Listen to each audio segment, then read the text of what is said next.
A werewolf romance written by Georgina Anderson. Prologue. The price of a child. I was 8 years old the day Uncle Garrett sold me for 20 pieces of gold. 20, not 30, not 50. 20 pieces of stamped metal that bought him 3 months of gambling debts forgiven and a clean slate at the brothel on Mercy Street. I know because I heard him counting them, heard the way his breath caught, not with guilt, but with relief. Heard him say, finally, like I'd been a burden he'd been waiting years to shed. My name is Sarah Ashbourne, and this is the story of how I went from a merchant's unwanted niece to the thing they fear most. But let me take you back to the beginning, to the day I learned that love could be bartered, that a child's worth could fit in a leather purse, and that the sound of gold coins clinking together is the loneliest sound in the world. Chapter 1. The transaction. The world ended for me on a Thursday. I remember because Thursday was bread day at Uncle Garrett's shop. The good bread, the kind with honey and herbs that made the whole street smell like warmth. I'd been kneading dough since dawn, my small hands aching, flour dusting my dark hair until I looked like a ghost. "Sarah," Uncle's voice cut through the quiet morning. "Come here. Now." I wiped my hands on my apron, carefully because he'd hit me last time I'd wasted water washing up, and hurried to the front of the shop. A man stood there, tall, dressed in black leather with silver clasps that caught the weak morning light. His face was forgettable, the kind that would disappear in a crowd, but his eyes weren't. They were the color of winter ice, and they looked at me the way Uncle looked at the ledgers when the numbers didn't add up. Assessing, calculating, cold. This is her? The man's voice was cultured, educated, the kind of voice that gave orders and expected obedience. "Yes, Master Vane." Uncle practically groveled. 8 years old as of last month. Healthy, obedient, good with her hands. No living parents. No one to come asking questions. My stomach dropped. "Stand straight, girl." I forced my spine to straighten even as my legs trembled. Master Vane circled me slowly. I felt his gaze like cold hands trailing over my skin. I wanted to run, to hide, to disappear into the floorboards. "Scrawny," he observed. "She eats like a bird," Uncle said quickly. "Cheap to feed. And she's stronger than she looks. Works from dawn to dark, without complaint. How do I know she won't run?" Uncle laughed. Actually laughed. The sound made something inside me crack. Where would she go? She's got no one. Nothing. She knows her place. Master Vane stopped in front of me. Up close, I could see the gray at his temples, the thin scar cutting through his left eyebrow, the complete absence of warmth in his expression. "Look at me, child." Every instinct screamed to keep my eyes down, to show deference, to make myself small. But something in his tone demanded obedience of a different kind. I raised my eyes. He studied my face for a long moment. Unusual coloring. The dark hair and those eyes, almost violet in this light. "Where did you say her parents were from?" "Up north," Uncle said vaguely. "The mother died birthing her. Father died of fever when she was 3. I took her in out of charity." Charity. The word tasted like ash. Master Vane reached into his coat and pulled out a leather purse. The sound of it hitting the counter was obscenely loud in the quiet shop. Heavy. Final. Uncle's hands trembled as he reached for it. As he loosened the strings and looked inside, his face transformed. Naked greed, pure triumph. And I knew. Whatever was in that purse was worth more to him than I ever had been. No. The word escaped before I could stop it. Soft, barely a whisper, but somehow it echoed in the silence. Master Vane's eyebrow rose. "Uncle Garrett, please." My voice cracked. I rushed forward, grabbing his sleeve. "Please don't do this. I'll be better. I'll work harder. I won't eat as much. Please, I'm sorry I broke the bowl yesterday. I'm sorry I'm slow sometimes. Please don't send me away." He shook me off like I was a particularly persistent fly. "Enough, Sarah. You should be grateful." Do you know what kind of opportunity this is? Master Vane runs one of the finest training houses in the capital. You'll have a roof over your head, 3 meals a day, proper instruction. You'll never have to worry about where your next meal comes from. But I don't want to go. Tears burned hot trails down my cheeks. This is my home. This is my home, he corrected, his voice hardening. All pretense of familial obligation dropped away like a discarded mask. You've been nothing but a drain on my resources since your mother dumped you on my doorstep. At least now you'll finally be worth something. The words hit me like physical blows. I stumbled back, my vision blurring. Please. I tried one more time, my voice breaking. Please, Uncle. I'm sorry Mother died. I'm sorry Father died. I'm sorry I cost you so much. Please don't make me go with him. Please, I'll be so good. I promise I'll be so good. We're wasting time. Master Vane's voice cut through my desperate pleas like a blade. Get her things. Whatever she needs. She doesn't have things, Master Vane. Uncle was already pocketing the purse, his movements quick and furtive. Just the clothes on her back. Oh, and this. He crossed to the small cupboard where I kept my few possessions. A chipped cup, a wooden spoon I'd carved myself, and the ring. Always the ring. No. I lunged forward, but Master Vane caught my arm. His grip was iron hard, professional, the grip of someone who'd restrained struggling children before.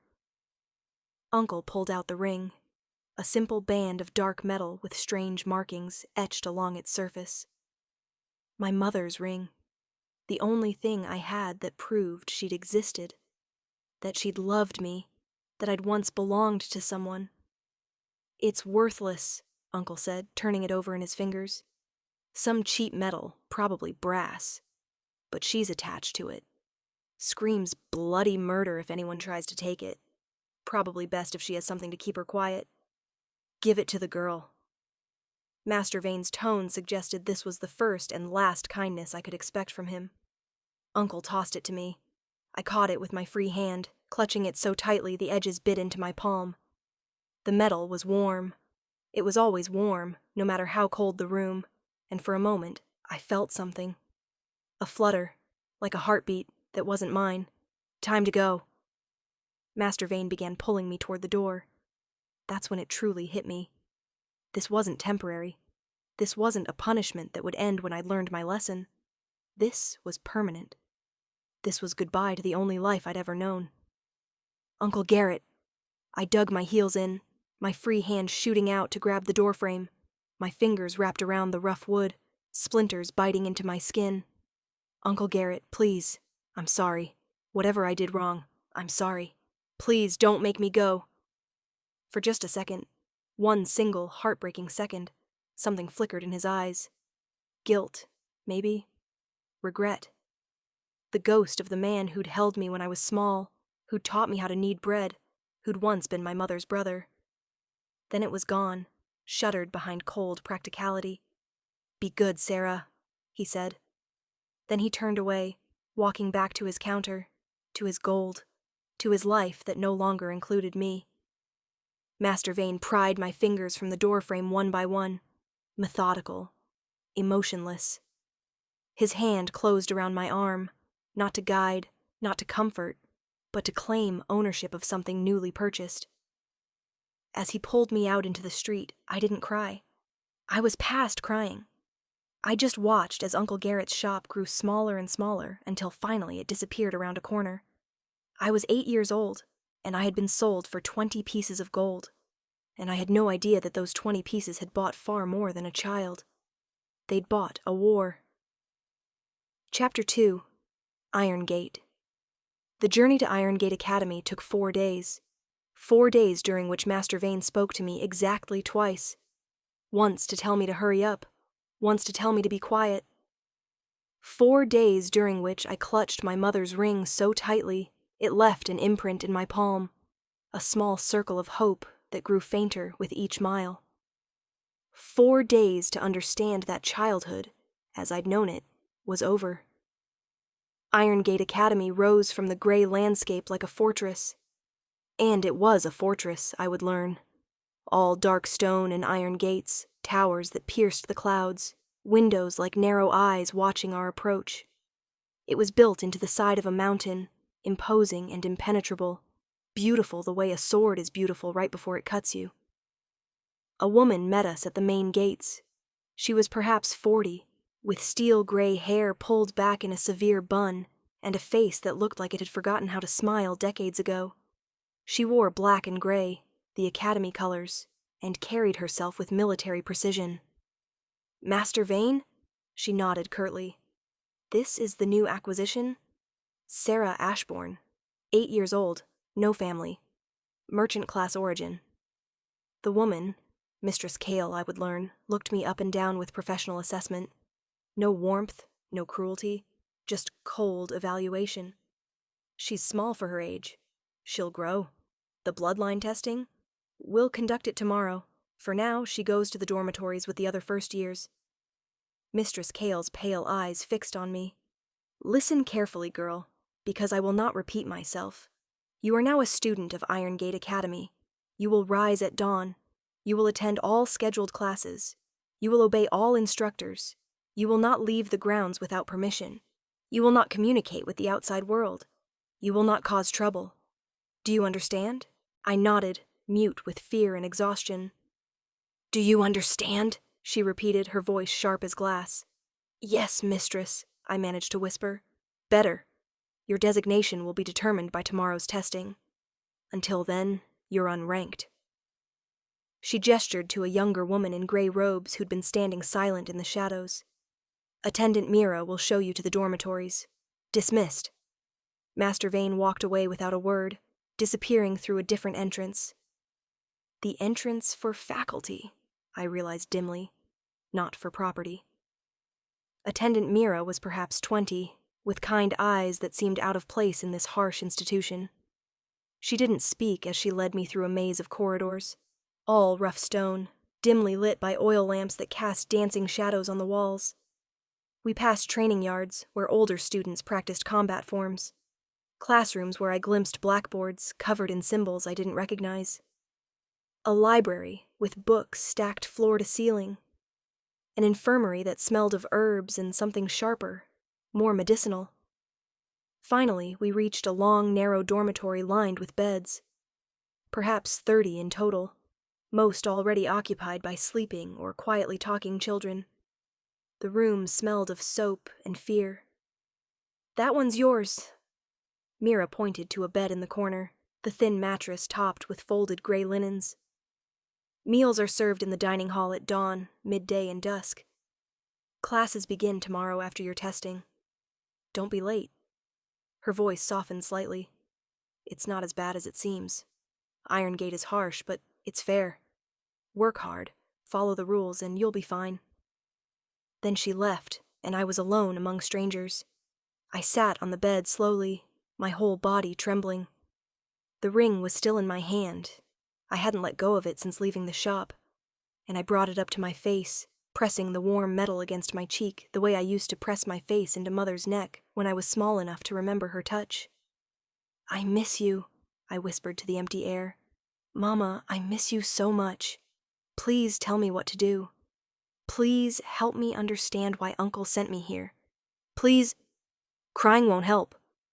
I jerked upright. A girl sat on the bed next to mine. I hadn't even noticed her there. She was perhaps 9 or 10, with short brown hair and sharp, assessing eyes. A thin scar ran across her left cheek. "I'm not crying," I said, wiping my face quickly. "Sure you're not." She studied me with the same clinical assessment Mistress Cale had used. "First day?" I nodded. "Thought so. You have that look, like you still think someone's coming to save you." Her tone wasn't cruel, just matter of fact. "They're not. No one comes to Irongate unless they're being paid to teach or they're being forced to learn. The sooner you accept that, the easier it gets." "What is this place?" I asked quietly. "Uncle said it was a training house. But training for what?" The girl's expression flickered. Surprise, maybe, or pity. "You really don't know?" I shook my head. She leaned closer, lowering her voice. Irongate Academy is where they train the kingdom's elite forces. Spies, assassins, interrogators, bodyguards for the royal family, the crown's secret weapons. She paused. We're all orphans or unwanted here, bought or conscripted. They take us young, train us hard, and by the time we're 16, we're either dead or deadly. My blood ran cold. But don't worry, she continued with dark humor. The mortality rate has improved in recent years. Now only about 1 in 5 students dies during training. Better odds than the plague. You're joking. I wish I was. She extended her hand. I'm Ren. I've been here 2 years. If you want to survive, stick close to me. I'll teach you the unwritten rules. I took her hand hesitantly. Sarah Ashbourne. I heard Mistress Kale say it. Wren's eyes dropped to the ring I still clutched in my other hand. That's pretty. Family heirloom? My mother's. Hide it. Not everyone here respects personal property, and definitely don't let the instructors see it during bloodline testing tomorrow. Why not? Because if it's magical, and it looks magical, see how it's warm even though it's metal, they'll confiscate it, use it for their own purposes. Everything here belongs to the crown, including us. Especially us. I looked down at the ring, at the strange markings I'd traced 1,000 times without understanding. It was warm. It had always been warm, even in winter. Could it be magical? I slipped it onto my thumb, the only finger it fit, and tucked my hand under the thin blanket. Smart, Wren approved. Now get some sleep. Tomorrow's going to be hell. She rolled over, dismissing me, and I lay back on the narrow bed, staring at the dark ceiling. Uncle Garrett had sold me to an assassin school. I was 8 years old, alone, and being trained to kill. And somewhere, buried deep beneath the fear, I felt something else stirring. Something that whispered that maybe, just maybe, this was exactly where I needed to be. Chapter 3. The Testing. I didn't sleep that night. How could I? Every time I closed my eyes, I saw Uncle Garrett's face as he took the gold, heard Master Vane's cold voice assessing my worth, felt the terror of not knowing what tomorrow would bring. Around me, the other children slept. Some peacefully, others restlessly. One girl 2 beds down, whimpering in her sleep. We were all prisoners here, I realized. All bought or stolen or discarded. All being shaped into weapons for a crown we'd never chosen to serve. When dawn came, marked by a bell that clanged so loudly I nearly fell out of bed, we were herded to the washing rooms. Cold water, harsh soap, 3 minutes to clean ourselves before being shoved toward the dining hall. Breakfast was porridge, bread, and weak tea. More food than I usually got at Uncle's, but it tasted like ash in my mouth. Wren found me in the crowd, steering me to a table near the back. Testing is after breakfast, she said quietly. 3 parts, physical assessment. They'll measure your strength, speed, reflexes.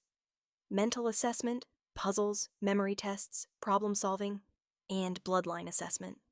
What's bloodline assessment? Wren glanced around to make sure no one was listening. They test if you have any inherited abilities. Magic, basically, though they don't call it that here. Enhanced strength, accelerated healing, elemental affinity, mental gifts like telepathy or compulsion. Anything useful that might have been passed down through your family line. And if you don't have anything, then you're baseline human. Harder to train, but not impossible. You just have to work twice as hard to keep up. She paused. But if you do have something rare, something powerful, they mark you as priority. Special training, more resources, more attention. More attention doesn't sound good. It's not. It also means higher expectations, more pressure. And if you fail... She didn't finish the sentence. After breakfast, we were divided into groups. My group, 10 first years, all looking terrified, was led to a large training yard where various equipment had been set up. Climbing walls, running courses, weighted bags, practice weapons.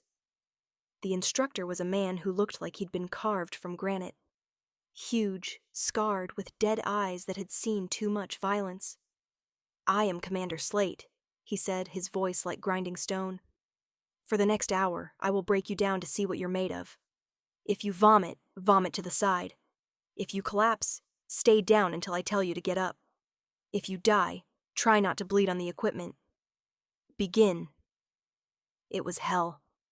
Running until my lungs burned and my legs turned to water. Climbing until my hands bled and my arms shook. Lifting weights I could barely budge while Commander Slate watched with cold assessment. Fighting against padded dummies that actually hit back, through some mechanism I didn't understand, leaving bruises that would take days to fade. I wasn't the weakest, but I wasn't strong either. Average. Unremarkable. Exactly what I'd always been told I was. When it finally ended, I could barely stand. 3 children in my group had vomited. 1 had passed out and been dragged away by attendants. The rest of us looked like we'd survived a battle. "Adequate," Commander Slate said, marking something on his tablet. "Next group." We were given 10 minutes to drink water and catch our breath before being herded to the next assessment. The mental testing was different. We sat in individual cubicles, each with a table and a series of puzzles laid out. Pattern recognition, memory games, spatial reasoning, ethical dilemmas with no right answers. I'd always been good with puzzles. Uncle Garrett used to make me count inventory, calculate costs, figure out complicated orders. My mind worked quickly, seeing connections others missed. The instructor here, a thin woman with spectacles and ink-stained fingers, actually looked impressed when she reviewed my results. "Strong analytical capabilities," she murmured, marking her tablet. "High pattern recognition, excellent memory retention, advanced moral reasoning for her age." She looked at me directly for the first time. "What's your name, child?" "Sarah Ashbourne, instructor." "Well, Sarah Ashbourne, you have a mind. Try not to lose it in this place." She almost smiled. Almost. Then came the bloodline assessment. We were taken one by one into a small, windowless room. Inside was a table with various objects arranged on it. A bowl of water, a candle, a stone, a feather, a small plant in a pot. At the head of the table sat someone I hadn't seen before. She was old, truly old, with white hair that fell past her shoulders, and a face lined with decades of knowledge. But her eyes were sharp, ancient, and knowing, the color of amber. "Sit, child." Her voice was surprisingly gentle. I sat. "I am Elder Thorne. I have been testing bloodlines for 40 years. I have seen every gift imaginable, and many that seemed impossible. You need not fear me." She studied my face. "Though I suspect you fear very little, Sarah Ashbourne." "I'm afraid of everything," I admitted quietly. "Fear and courage are not opposites. Courage is acting, despite fear." She gestured to the objects on the table. "We will begin, simply. Place your hands on the table, palms down." I did. "Now close your eyes and breathe. Don't try to do anything. Just breathe and listen to what your body tells you." I closed my eyes, breathed. For a long moment, nothing happened. Then, warmth. It started in my chest, spreading outward through my arms, into my hands. The same warmth I felt from the ring, but stronger, more insistent. Like something waking up after a long sleep. "Interesting," Elder Thorne murmured. "Open your eyes, child." Slowly. I opened them. The candle was lit. I hadn't touched it. The flame danced, flickering in non-existent wind. I started. "Didn't you?" She looked at me with those ancient amber eyes. "Try the water." I looked at the bowl. Clear water, perfectly still. I reached out tentatively, not touching it, just holding my hand above the surface. The water rippled, then rose. A small column of liquid defying gravity, reaching toward my palm like a plant reaching for sunlight. I gasped and pulled my hand back. The water splashed back into the bowl, and the stone. My hand was shaking now. I touched the stone, cool, smooth river rock. The warmth flowed from my palm into the stone and for a moment, just a moment, I felt the stone's history. Where it had been, what it had witnessed, the river that had shaped it over centuries. I jerked my hand back, breathing hard. What's happening to me? You're manifesting, child. Your bloodline abilities are awakening. Elder Thorne leaned forward. Tell me about your parents, your family history, anything you know. I don't know anything. My mother died when I was born. My father, when I was 3. Uncle Garrett never talked about them. He said mother was from the north. But that's all. The north, Elder Thorne repeated softly. She looked at me for a long moment, her expression unreadable. Then she reached across the table and took my hand, the one wearing the ring. Her eyes widened. Where did you get this? It was my mother's. Uncle gave it to me when I left. It's all I have of her. Elder Thorne turned my hand over, studying the ring with intense focus. The strange markings. The dark metal that never tarnished. The warmth that never faded. Do you know what these symbols mean? No, Elder. They're old tongue. Very old. This ring, she paused, seeming to choose her words carefully. This ring is not brass or copper or iron. It's orichalcum, a metal that hasn't been forged in this kingdom for over a decade. A metal reserved for the royal bloodline. My heart stopped. There's a mistake, I said quickly. My mother was nobody, a merchant's sister. She couldn't have been. What was your mother's name? I don't know. Uncle never said. He just called her your mother, like the name hurt too much to speak. Elder Thorne released my hand and sat back, her expression troubled. I need to consult with the headmaster. This is beyond my authority to handle alone. She fixed me with a serious look. Sarah, until we know more, you must tell no one about this ring. Do you understand? No one. Not the other students, not the instructors, not even Master Vane. Why? What does it mean? It means you may be more than you appear, and in this place, being more is dangerous. She stood. Wait here. She left, and I was alone with my racing thoughts and the impossible implications of what she'd said. Royal bloodline, orichalcum, a ring my mother wore. Uncle Garrett's strange secretiveness about my parents' origins, Master Vane's comment about my unusual coloring. The pieces were there, hovering just out of reach, waiting to form a picture I wasn't sure I was ready to see. The door opened, but it wasn't Elder Thorne who entered. It was a man in his 50s, wearing robes of deep blue, the color of the headmaster's office, with silver embroidery that marked him as high-ranking. His hair was still more black than gray, pulled back in a neat tail, and his face was sharp, intelligent, with eyes that missed nothing. Sarah Ashbourne. His voice was cultured, careful. I am Headmaster Vex. Elder Thorne has informed me of your unique situation. May I see the ring? I hesitated. I will not take it from you, he said gently. You have my word.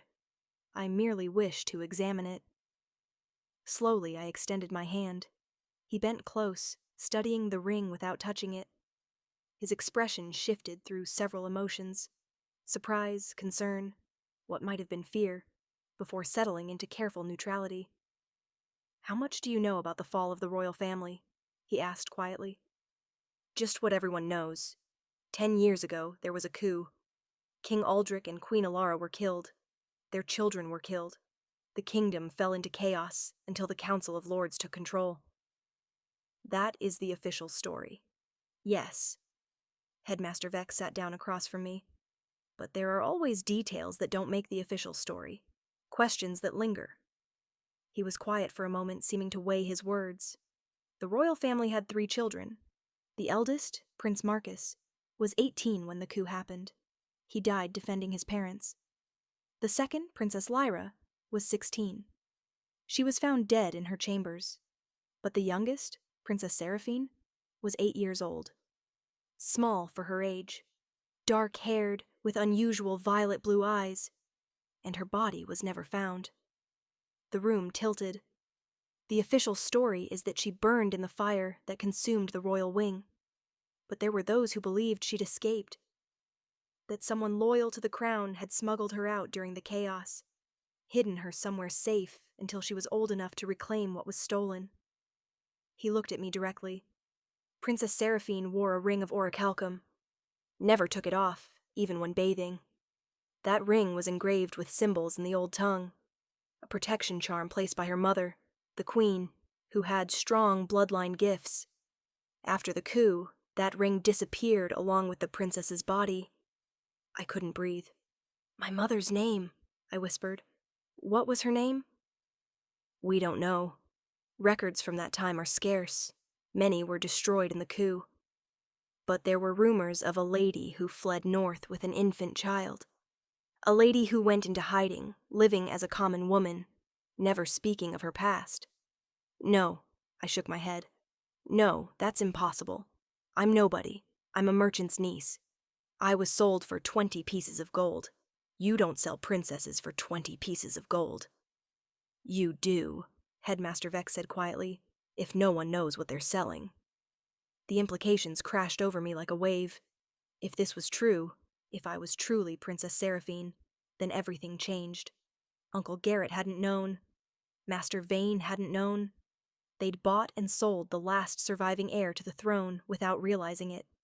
And now I was here, in an academy that trained assassins and spies for the very council that had murdered my family.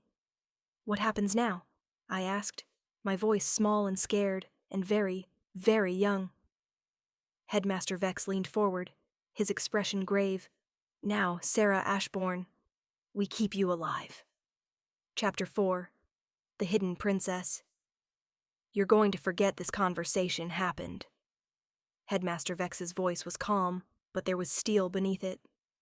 "You're going to return to the dormitory, attend your classes, train like every other student.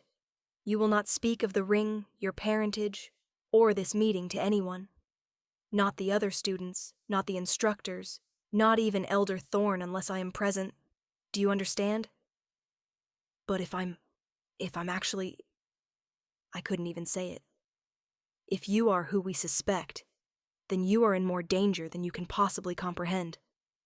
He stood, pacing to the small window that looked out over the training yards.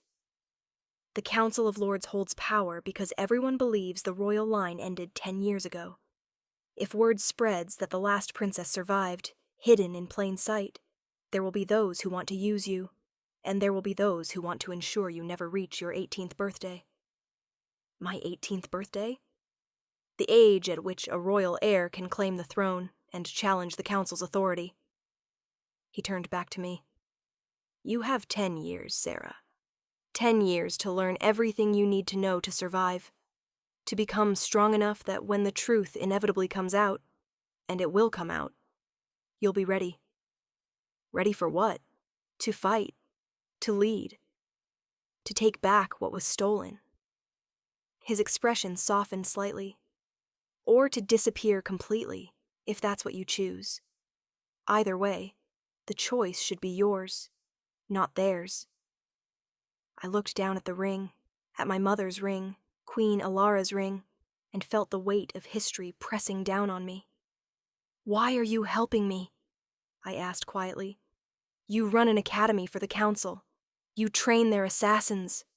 Why would you protect a threat to their power?" Headmaster Vex was silent for a long moment. Then, "Because I was once a royal guardsman. I served your father, King Aldrich, before the coup.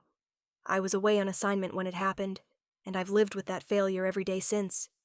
His voice roughened. "I couldn't save them. Your parents, your brother, your sister. But if I can save you, if I can give you the tools to reclaim what's yours, or at least to survive long enough to make your own choices, then perhaps I can live with myself." "The council doesn't know you were loyal to the crown?" "I've been very careful to appear useful to them, to train their soldiers and keep my head down. They believe I'm pragmatic, motivated by power and gold rather than old loyalties." He smiled without humor. "Let them continue believing it." I studied him. This man who'd hidden his true allegiances for a decade, who'd played the part of loyal servant while waiting for a princess who might never return. I don't know how to be a princess, I said quietly. I only know how to knead bread and count inventory, and stay quiet when Uncle Garrett drinks too much. I don't know anything about leading or fighting or ruling. Then you'll learn. That's what Irongate is for. Headmaster Vex crouched down so we were eye level. You're 8 years old, Sarah. Right now, your job is to survive, to train, to grow strong. When you're older, when you're ready, we'll talk about the future. But for now, you're just another student. Just another student, I repeated. It felt like both a relief and a lie. Elder Thorne will work with you privately on your bloodline abilities. She's trustworthy. She was the Queen's personal advisor before the coup. Between the two of us, we'll make sure you're prepared. He stood and walked to the door, then paused. One more thing. That ring. I know it's precious to you, but wearing it is dangerous. If anyone recognizes the symbol, if anyone realizes what it is, you'll be exposed. Can you remove it? I looked down at the ring on my thumb. I'd tried to take it off once, years ago, when Uncle Garrett had demanded to see it more closely. It wouldn't budge. The metal had seemed to shrink, clinging to my skin, refusing to release. I don't think I can, I admitted. Headmaster Vex frowned. A binding charm. Your mother must have placed it to ensure you'd never lose it. He thought for a moment. Then keep your hands covered as much as possible. Gloves during combat training, long sleeves otherwise. If anyone asks about it, say it's a family heirloom. Nothing special. Nothing special, I echoed. Good. He opened the door. Attendant Mira will escort you back to the dormitory. Remember? You're just another student. Unremarkable. Forgettable. But I wasn't unremarkable. I wasn't forgettable. I was Princess Seraphine, last heir to the throne, hidden in an assassin school run by the very people who'd murdered my family. And I had 10 years to decide what to do about it. Chapter 5. Wren's Rules. Wren found me as soon as I returned to the dormitory. You were gone for hours, she said, pulling me aside to our corner. What happened? Did you fail the testing? Are they sending you away? No, I stopped, remembering Headmaster Vex's warning. I passed. All 3 assessments. They just had extra questions. Extra questions? Wren's sharp eyes studied my face. About what? My family history. Where I came from. Normal things. The lie tasted bitter, but necessary. Wren didn't look convinced, but she let it drop. Well, you must have done well. First years who pass all 3 assessments get assigned to training tracks tomorrow. Combat, intelligence, infiltration, or support. What's support? Healers, engineers, logistics? The people who keep everyone else alive and equipped? She grinned. Also, the track with the lowest mortality rate, if you're interested in living to graduation. What track are you? Infiltration. I'm small, quick, good at reading people, and excellent at lying. She said it with pride. I'll probably end up as a spy in some foreign court, gathering intelligence and seducing minor nobles. You're 10. I'll be older eventually. They plan long-term here. She gestured around the dormitory, where other children were scattered, some reading, some practicing knife forms, some simply staring at nothing. See that girl? The tall one with red hair? She's combat track. Already killed someone in a sanctioned duel. She's 12. And that boy near the window? Intelligence track. He can read and write in 7 languages, and he's only 11. What happens if you can't do what they want? I asked quietly. If you're not good enough? Wren's expression darkened. Then you become disposable. They reassign you to suicide missions. First one through the door, last one to know about the trap. Most don't survive their first field assignment. She looked at me directly. That's why you need to be exceptional at something. Anything. Because average gets you killed here. I thought about my test results. Strong analytical mind. Emerging bloodline abilities that included manipulating fire, water, and stone. The ring that marked me as royalty. I was definitely not average, but I had to pretend to be, at least for now. How do I survive here, Ren? Really? She considered the question seriously. Rule 1. Trust no one completely. Everyone here has been broken in some way. Broken people are unpredictable. Even you? Especially me. She smiled, but it didn't reach her eyes. Rule 2. Find your strength and exploit it. Mine is reading people. Yours might be that freaky brain you've got. I heard Instructor Vale was impressed with your puzzle scores. Rule 3. Never show all your cards. Always hold something back. The moment they think they know everything you can do, they'll push you to see what breaks. She pulled out a small knife from somewhere in her sleeve. I hadn't even seen her carrying it. I've been here 2 years. Everyone thinks this is my only weapon. They're wrong. She gestured to her boot, her belt, probably half a dozen places I couldn't see. Rule 4. Make allies. But remember, they're not friends. Friends are a luxury we can't afford. Allies are assets. That sounds lonely? It is. For a moment, Ren's carefully constructed facade cracked, and I saw the scared little girl beneath. But lonely is better than dead. I looked around the dormitory again, at all these children who'd been bought or stolen or discarded. All of us learning to kill, to lie, to survive in a world that had made us weapons. What if I don't want to be a weapon? I asked quietly. Ren laughed, but it was bitter. Then you shouldn't have ended up at Irongate. We don't get choices here, Sarah. We get training and missions, and eventually we get dead. The only variable is how long it takes. That's not true. The words came out fiercer than I intended. We're still people. We still get to choose who we become. Are you always this naive, or is it just first-day optimism? I'm serious. Uncle Garrett sold me because he thought I was worthless. Master Vane bought me because he thought I was disposable. But they don't get to decide what I am. I do. Ren stared at me for a long moment. Then she shook her head, almost smiling. You're either going to die quickly or become something terrifying. I can't decide which.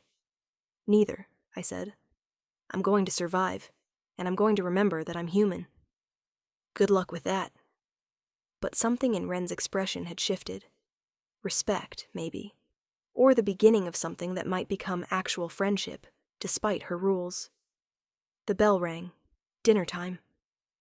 As we walked toward the dining hall, Ren leaned close. Rule 5, and this is the most important one. Never let them see you cry. Tears are weakness. Weakness gets exploited. If you need to break, do it alone, in the dark, where no one can use it against you. I touched the ring under my sleeve, felt its familiar warmth. I'd already cried my last tear the day Uncle Garrett sold me. Everything after this would be steel. Chapter 6. The First Lesson. Training officially began the next morning. We were divided into groups based on our assessment results. I was placed in Track B, a general education cohort for first years with multiple aptitudes who hadn't specialized yet. It meant I'd sample all disciplines before being assigned permanently at the end of the year. Our first class was Combat Fundamentals with Commander Slate, the granite-carved instructor who'd run our physical assessment. 20 of us stood in the training yard at dawn, wearing the standard gray uniforms, shivering in the mountain cold. Commander Slate stood before us, arms crossed, looking like he'd rather be anywhere else. Most of you will die in the field, he said without preamble. Some of you will die during training. A few of you might live long enough to retire, at which point you'll be killed to protect state secrets. These are the facts. Accept them now, or waste my time pretending death isn't coming. Several students shifted uncomfortably. One girl, maybe 7 years old, started crying quietly. You, Commander Slate pointed at her. Name. Lily, sir. Lily, do you know why you're crying? Because I'm scared, sir. Everyone here is scared. Fear is normal. But crying wastes water, reveals your emotional state to enemies, and accomplishes nothing. He gestured to a training dummy. Come here. Lily walked forward on shaking legs. Hit it. She looked at the dummy, a human-shaped target made of leather and straw, and gave it a tentative punch. Harder. She hit it again, slightly harder. Like you mean it. Like it killed your family. Like it's the reason you're here instead of safe in your bed at home. Something flickered across Lily's face. Grief. Rage. She hit the dummy again, and this time there was force behind it. She hit it again. And again. Tears still streaming, but now each strike carried genuine fury. Better, Commander Slate said. Pain and fear are tools. Learn to use them, or they'll use you. Dismissed. Lily stumbled back to the line, breathing hard, her knuckles bleeding slightly. That, Commander Slate said to the rest of us, is your first lesson. You will all experience pain here. Physical pain from training. Emotional pain from loss. The pain of being pushed past your limits. You can let that pain break you, or you can forge it into something useful. Choose now. He began walking along the line, studying each of us. Combat is not about being the strongest or the fastest. It's about being willing to do what your opponent won't, to take damage if it means landing a kill shot, to sacrifice a limb to protect your mission, to die, if necessary, so that others might complete the objective. He stopped in front of me. You, Ashbourne, what's your definition of strength? I thought about Uncle Garrett's fists, Master Vane's cold grip, the way I'd felt when my hands were forced from the doorframe. Strength is surviving, I said quietly. Wrong. His voice cracked like a whip. Surviving is baseline. Animals survive. Strength is choosing how you survive. Choosing what you're willing to sacrifice and what you'll protect even if it kills you. He moved on, leaving me standing there with my cheeks burning. The rest of the lesson was brutal. We practiced basic strikes, punches, kicks, blocks, until our bodies ached and our muscles screamed. Commander Slate corrected our forms with ruthless efficiency, never offering praise, only pointing out flaws. By the time we were dismissed, I could barely walk. Wren found me in the washing room afterward, scrubbing the blood from my skinned knuckles. He went easy on you, she said, working soap through her short hair. First day is always the gentle introduction. Wait until he starts live combat drills. This was gentle? This was warm up. She grinned at my expression. But you did well, better than most first years. You didn't vomit, didn't cry, didn't complain. That puts you ahead of at least half the class. The bar is very low. Welcome to Irongate. Our next class was Tactical Theory with Instructor Vale, the thin woman with spectacles who'd administered my mental assessment. Her classroom was warm, lined with books and maps, a refreshing change from the harsh training yard. Intelligence, she began without introduction, is the art of seeing what others miss. Pattern recognition, logical deduction, understanding human psychology. Combat is necessary, but intelligence is what wins wars.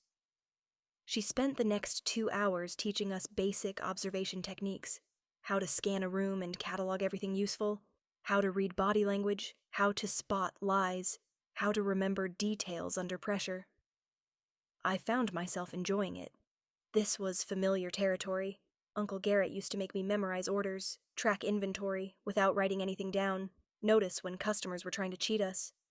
I'd hated it then, but now those skills were suddenly valuable. Ashbourne, Instructor Vale called on me near the end of class. You entered this room 90 minutes ago. Without looking, tell me, how many windows, how many books on the shelf behind you, and what color was the instructor's tea? I closed my eyes, reconstructing the room from memory. 4 windows, all facing east. Approximately 340 books on the shelf. I can provide exact count if given time to calculate the volumes per row. And your tea was served in a blue ceramic cup, probably oolong based on the color of the liquid and the floral scent that lingered near your desk. Silence. I opened my eyes. Instructor Vale was staring at me with an expression I couldn't read. Correct on all counts, including the tea variety. She marked something on her tablet. Exceptional observational retention. We'll be watching your progress closely. Wren kicked me under the desk as we left the classroom. "What happened to pretending to be average?" she hissed. "I didn't try to stand out." She asked a question. I answered it. "You calculated the exact number of books. That's not average, Sarah. That's prodigy level." My stomach sank. Headmaster Vex had warned me to stay unremarkable, but my instinct had been to answer correctly, to show I understood, to prove I wasn't worthless, like Uncle Garrett had always said. Old habits were dangerous here. "I'll do worse next time," I muttered. "No, don't." Wren grabbed my arm, pulling me into an empty corridor. I was wrong. Doing worse than you're capable of is just as dangerous as standing out. If they think you're hiding something, they'll investigate. And if they investigate you specifically— She didn't finish, but I understood. If they investigated too deeply, they might figure out who I really was. So what do? Be exceptional, but not suspiciously exceptional. Show your strengths, but have believable weaknesses. Make mistakes, but not stupid ones. She paused. And find someone to shadow you. Someone whose success makes sense, whose aptitudes explain why you'd be good at similar things. Someone like you? Someone exactly like me. She grinned. I'm a known quantity. Smart, skilled, reasonably talented. If we become study partners, if you're seen learning from me, then your abilities make sense. You're not a mysterious prodigy. You're just a quick learner with a good mentor. And what do you get out of it? A partner who's actually competent. Most of the students here are broken, or stupid, or both. You're neither. She extended her hand. So what do you say, Sarah Ashbourne? Want to survive this place together? I thought about Headmaster Vex's warning, about trust being dangerous, about how everyone here had an agenda. But I also thought about how alone I'd felt since Uncle Garrett sold me. How the weight of my secret was crushing. How maybe, just maybe, I didn't have to carry everything by myself. I took her hand. Together, I agreed. Wren's grip was firm, her smile sharp as broken glass. Rule 6, when you find someone worth trusting, trust them with your life. Just make sure you're right about them first. How do I know if I'm right? You don't. That's what makes it interesting. Chapter 7. The Gift Awakens. 3 months into training, Elder Thorne summoned me to her private chambers for the first time. Her rooms were in the Eastern Tower, away from the main academy buildings, isolated, defensible, and warded with symbols I didn't recognize carved into the doorframe. When I knocked, the door opened by itself. "Enter, Princess." I flinched at the title, glancing around to make sure no one had heard. The corridor was empty. Inside, her chambers were unlike anywhere else in Irongate. Where the rest of the academy was harsh stone and functionality, this space was warm. Tapestries covered the walls. Books overflowed from shelves. Herbs hung drying from the ceiling, filling the air with sage and lavender. A fire crackled in the hearth. Elder Thorne sat in a high-backed chair, looking ancient and powerful in equal measure. "Sit," she commanded, gesturing to a cushion across from her. "We have much work to do, and limited time before someone notices your absence." I sat, tucking my hands and the ring beneath my legs. "You've been hiding your abilities," she observed. "In combat class, you move slower than you're capable of. In tactics, you answer correctly, but not brilliantly. You're trying to be invisible." Headmaster Vex said, "I know what he said, and he's right about staying unremarkable in public. But here, in this room, you will be exceptional. You will push your gifts to their limits. Because when the time comes, and it will come, you'll need every advantage you possess." She stood and crossed to a small table where various objects were arranged. Candles, bowls of water, stones, plants, and something I didn't recognize. A small cage containing a mouse. "Your bloodline gifts manifested during testing, but they were raw, unfocused. You lit a candle by accident, moved water without meaning to, felt the history of a stone because you didn't know how to shield yourself from it." She picked up one of the candles. "Tonight, we begin teaching you control." For the next 2 hours, Elder Thorne put me through exercises that left me exhausted, in ways combat training never had. Light the candle, extinguish it, light it again, control the size of the flame, make it burn hotter, cooler, split it into multiple flames, merge them back together. My head pounded. Sweat dripped down my face, but gradually, slowly, I began to understand. The fire wasn't separate from me. It was an extension of will. I wasn't commanding it so much as asking it to dance. "Good," Elderthorn said when I finally managed to create a flame that hovered in my palm without burning me. "Now the water." She had me practice shaping it, moving it, freezing it, warming it. My abilities with water were stronger than fire, more intuitive. The liquid responded to my thoughts like it was part of me. "Your mother had an affinity for water," Elderthorn said softly, watching me create a spiraling column of liquid that defied gravity. Queen Alara could call rain from clear skies, could sense water sources miles underground, could heal with moisture itself, using it to carry her power into wounded flesh. Could she teach me? I asked, then immediately regretted it. My mother was dead, had been dead for 8 years. She would have, had she lived. Elderthorn's expression was sad.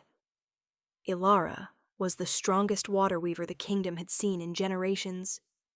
Your father, King Aldrich, had no elemental gifts. His bloodline ability was different.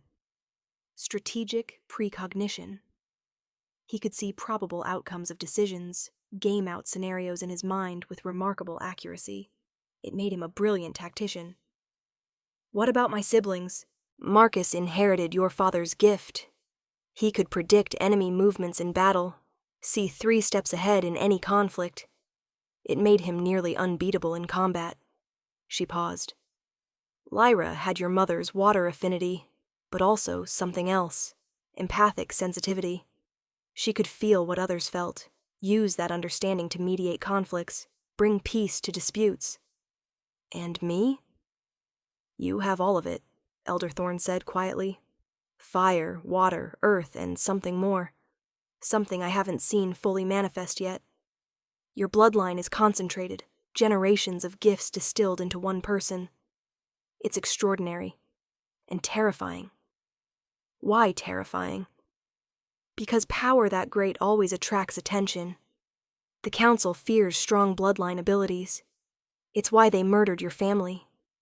They couldn't control people who could see their strategies before they implemented them, who could sway emotions with a touch, who could command the elements themselves.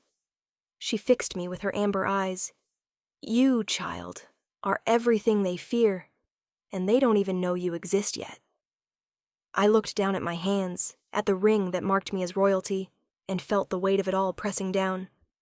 "I'm 8 years old," I whispered. "How am I supposed to fight the entire council?" "Not yet. Not today. Today you learn control." She placed the stone in my palm. "Tell me its history." I closed my eyes and let my awareness sink into the rock. Images flashed. A river millions of years ago, water flowing over stone, slowly shaping it. A bird landing on it once, leaving the faintest impression. A child, not me, picking it up and carrying it in a pocket before discarding it. The stone being collected, brought to Irongate, placed on this table. "Good," Elderthorn said when I described what I'd seen. "Now go deeper. Stones remember everything. They're the kingdom's oldest witnesses. Ask it what it knows about the coup. How can a stone know about... This stone was part of the Royal Palace Foundation before it was brought here. It was there the night your family died. Ask it." I pressed deeper, past the surface memories, down into the stone's ancient consciousness. And then, fire, screaming. The clash of steel on steel, blood soaking into cracks between foundation stones. A woman's voice, my mother's voice, chanting something in a language I didn't know. A burst of power so intense the stone itself cracked. And then, nothing. Silence. Emptiness where the royal family's presence had been. I jerked my hand back, gasping. Tears streamed down my face. "They were murdered in their sleep," I choked out. "The guards turned on them. It wasn't a battle. It was an assassination." "Yes." Elderthorn's voice was heavy with old grief. "The council bribed or threatened most of the royal guard. Those who remained loyal were killed first. Your father never had a chance to use his strategic gift because he didn't know he needed to defend against his own people. But my mother, I felt her cast something, some kind of spell. A protection." Elderthorn took the stone back gently. "In her final moments, Alara used the last of her power to hide you, to make you forgettable, invisible, easy to overlook. It's why you survived when your siblings didn't. Why Uncle Garrett could have you in his home for years and never see you as anything but a burden. Why Master Vane bought you without recognizing the royal bloodline." "She saved me," I whispered. "She died saving you. And now you carry the responsibility of that sacrifice." Elderthorn knelt before me, bringing us eye to eye. Seraphine, whatever name you choose, you must understand. Your mother's protection is fading. As you grow, as your powers manifest, it weakens. By the time you turn 18, it will be gone entirely. And when it's gone, anyone with the ability to sense bloodlines will know what you are the moment they see you." 10 years, I said, understanding now why that age was so significant. "I have 10 years before I'm exposed. 10 years to become strong enough to defend yourself, to gather allies, to decide if you want to reclaim the throne or disappear forever." She stood. "But that's a decision for future Sarah. Present Sarah needs to master these gifts before they master her." She gestured to the cage with the mouse. "Final test for tonight. The mouse is injured, broken leg. Heal it." I stared at the small creature. It huddled in the corner, one leg bent at an unnatural angle, eyes wide with pain and fear. "I don't know how." "Yes, you do. You've been healing yourself for months without realizing it. The bruises from combat training that fade faster than they should. The split knuckles that close by morning. Your body has been using your gift instinctively. Now do it consciously." I opened the cage slowly. The mouse didn't run. It couldn't. I cupped it gently in my palms, feeling its rapid heartbeat, its terror, its pain. "Feel what it feels," Elderthorn instructed. "Let your empathy connect you. Then will the healing. Imagine the bone knitting, the pain easing, the wholeness returning." I closed my eyes and dove into the mouse's experience. Sharp, bright agony from the broken leg. Confusion. Hunger. The desperate instinct to survive despite the pain. I felt my power stir. Warm, gentle, like my mother's water affinity, but directed toward restoration rather than destruction. I imagined the tiny bones realigning, the tissue repairing, the inflammation subsiding. The mouse squeaked once, then went still in my hands. "Did I kill it?" Panic surged. "Look." I opened my eyes. The mouse sat calmly in my palm, no longer trembling. It stood on 4 healthy legs, whiskers twitching, completely healed. It looked up at me with what I could have sworn was gratitude before hopping back into its cage. "You have your mother's healing gift," Elderthorn said softly, "combined with your empathic sensitivity. That's rare, Sarah. Rarer than combat abilities or elemental control. Healers are precious. And in this place," she gestured around us at Irongate, at the academy built to create killers. "In this place, the ability to restore life is the most subversive power you could possess." I looked at my hands, these hands that could light fires and move water and heal broken things. "Why?" I asked. "Why do I have all these gifts? Marcus had one. Lyra had 2. Why am I different?" Elderthorn was quiet for a long moment. "There's a prophecy," she finally said. Older than the current royal line.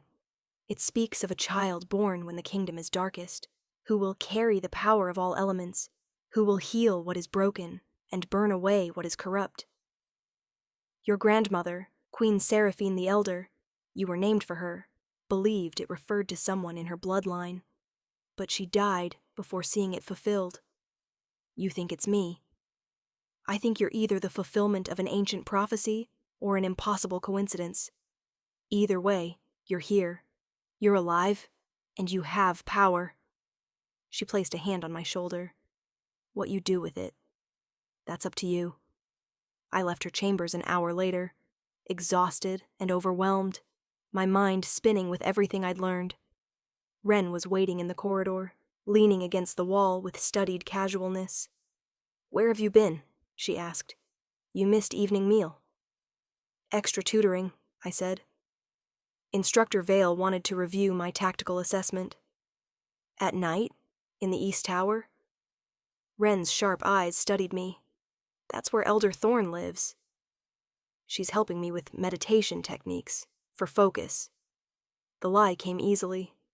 Too easily. I was getting good at deception. Wren didn't look convinced, but she let it slide. "Well, your meditation made you miss some interesting news. There's a new student arriving tomorrow. Mid-year admission, which almost never happens. Apparently he's some kind of prodigy, already has field experience even though he's only 11.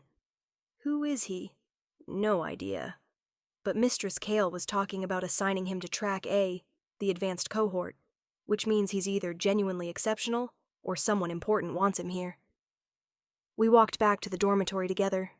Other students were preparing for sleep, the quiet sounds of children trying to find comfort in an uncomfortable place. I lay in my narrow bed, exhausted but unable to sleep, touching the ring beneath my sleeve. My mother had died to save me, had used her last moments to cast a protection that had kept me hidden for 8 years. And now that protection was fading, I had 10 years to become someone who could survive without it. Starting tomorrow, I would stop hiding my gifts during Elder Thorn's private sessions, would push myself to master fire and water and healing and whatever else lay dormant in my bloodline. But in public, I would remain Sarah Ashbourne, competent but not exceptional, skilled but not suspicious, just another orphan learning to survive in an academy of assassins. I closed my eyes and felt the warmth of the ring pulse in time with my heartbeat. "I won't waste your sacrifice," I promised my mother's memory. "I'll become strong enough to honor it." In the darkness, I could have sworn I felt a response, a warmth that wasn't from the ring, but from somewhere deeper, older, like my mother's love reaching across death to touch me one last time. Chapter 8. The Prodigy. The new student arrived during morning combat drills. Commander Slate had us running obstacle courses, climbing walls, crawling through mud pits, vaulting over barriers, when Headmaster Vex appeared with a boy beside him. The boy was tall for 11, lean and graceful, with auburn hair that caught the morning light and eyes the color of dark honey. He wore traveling clothes rather than academy gray, and he moved with the confidence of someone who'd never doubted his place in the world. Everything about him screamed noble birth. "Attention!" Commander Slate barked, and we all stopped mid-drill, snapping into formation. Headmaster Vex stepped forward. "This is Kieran Ashwood. He'll be joining Track A, but will train with all cohorts to assess skill compatibility. Treat him as you would any student." The name Ashwood sent whispers through the formation. Ashwood was one of the council houses, not the most powerful, but influential enough. Old money, old bloodlines, old allegiances. What was a council lord's son doing at Irongate? Kieran's eyes scanned the assembled students with cool assessment, and for a moment, they locked on mine. Something flickered in his expression. Recognition? Curiosity? Before he looked away. "Ashwood," Commander Slate said. "The course. Show us what you can do." "Yes, Commander." Kieran stepped to the starting line, and I saw several students exchange glances. The course had taken me 10 minutes on my best attempt. Most students took 12 to 15. A few of the advanced Track A students could manage 8. Commander Slate raised his hand. "Begin." Kieran moved like water. He didn't just run the course, he flowed through it, scaling the wall with economical precision, sliding through the mud pit without slowing, vaulting barriers with practiced ease. His movements were so smooth, so efficient, that it looked choreographed. He finished in 6 minutes and 30 seconds. The entire training yard was silent. Adequate, Commander Slate said, which from him was the equivalent of a standing ovation. Fall in with Track A. As Kieran walked toward the advanced formation, he passed close to where I stood. He paused just for a second and looked directly at me. Sarah Ashbourne, he said quietly. Too quietly for anyone else to hear. Interesting name. Then he was gone, joining the other advanced students. Wren grabbed my arm the moment we were dismissed. Did he just speak to you? She hissed. A council lord's son spoke directly to you on his first day? I don't know why, I said truthfully. I've never met him before. The name, Wren said urgently, pulling me into a quiet corner. Sarah Ashbourne. Kieran Ashwood. Ashbourne Ashwood. That's not a coincidence. My blood went cold. What are you saying? I'm saying someone chose your cover name very carefully. Ashbourne sounds like a common name. Ash trees, born from ashes, whatever. But parrot with Ashwood? That makes it sound like you're connected to his family somehow. A branch family, maybe. A bastard line. But I'm not. Of course you're not. But if someone wanted to hide you in plain sight, what better way than to give you a name that makes people assume you're minor nobility that fell on hard times? It explains why you might have some education, some natural aptitude, without raising too many questions. I thought about Headmaster Vex choosing my academy name. He'd said nothing about connecting it to a specific house. You think he did it on purpose? I think nothing at Irongate happens by accident. Wren glanced toward where Kieran was talking with other Track A students. And I think that boy recognized something about you. Question is, what? I had no answer. Over the next week, Kieran Ashwood became simultaneously the most popular and most mysterious student at Irongate. Popular because he was skilled, confident, and surprisingly friendly for someone of noble birth. He helped younger students with their forms, offered tactical advice that actually worked, and never pulled rank or acted superior. Mysterious because no one understood why he was here. Council families didn't send their legitimate heirs to Irongate. They hired private tutors, sent them to elite military academies, groomed them for politics and power. Irongate was for orphans and unwanted children, tools to be sharpened and deployed. Yet here was Kieran Ashwood, heir to a council house, training alongside bastards and bought children like it was normal. I avoided him as much as possible, but Irongate was designed to make privacy impossible. We shared the dining hall, training yards, common spaces, and Kieran seemed determined to seek me out. Sarah Ashbourne, he said one evening as I was leaving the library. Moment of your time? I wanted to refuse, but we were in a public corridor with other students passing by. Refusing would look suspicious. Of course, Kieran Ashwood. He smiled at my formal tone. Just Kieran is fine. We're all equals here, supposedly. He gestured to a quiet alcove. I've been wanting to talk to you since I arrived. Why? Because you're interesting. Top scores in tactical theory despite being only 8. Competent in combat despite your size. And that name, Ashbourne. I've been wondering about your family history. Every muscle in my body tensed. I don't have family history. I'm an orphan. Everyone has family history. Parents, grandparents, bloodlines that stretch back generations. He leaned against the wall, studying me with those honey-colored eyes. The question is whether you know yours. Is there a point to this conversation? The point is that you remind me of someone. I can't quite place it, but there's something familiar about you. Your eyes, maybe, or the way you move, or... He reached out suddenly, and before I could react, his fingers brushed the ring hidden beneath my sleeve. I jerked back, but it was too late. He'd felt it.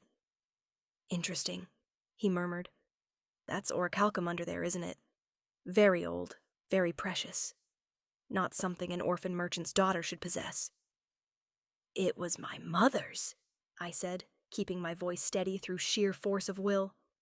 "A family heirloom. Nothing special." "Of course," but his smile said he didn't believe me. "Family heirlooms are important.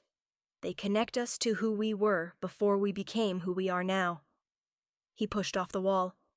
"I should let you go. But Sarah? If you ever want to talk about family history, yours or mine, I'm an excellent listener." He walked away, leaving me shaking in the alcove. Wren appeared moments later, emerging from a shadowed doorway where she'd apparently been eavesdropping. "That was a threat," she said flatly. "A polite one, but a threat nonetheless. He knows something." "He can't know anything. He's 11 years old and I've never met him before." "Then why is he so interested in you?" Wren grabbed my arm, pulling me deeper into the alcove. "Sarah, I've been asking around. Kieran Ashwood isn't just any council heir. His father, Lord Ashwood, was one of the primary architects of the coup 10 years ago. He's the reason the royal family was vulnerable that night.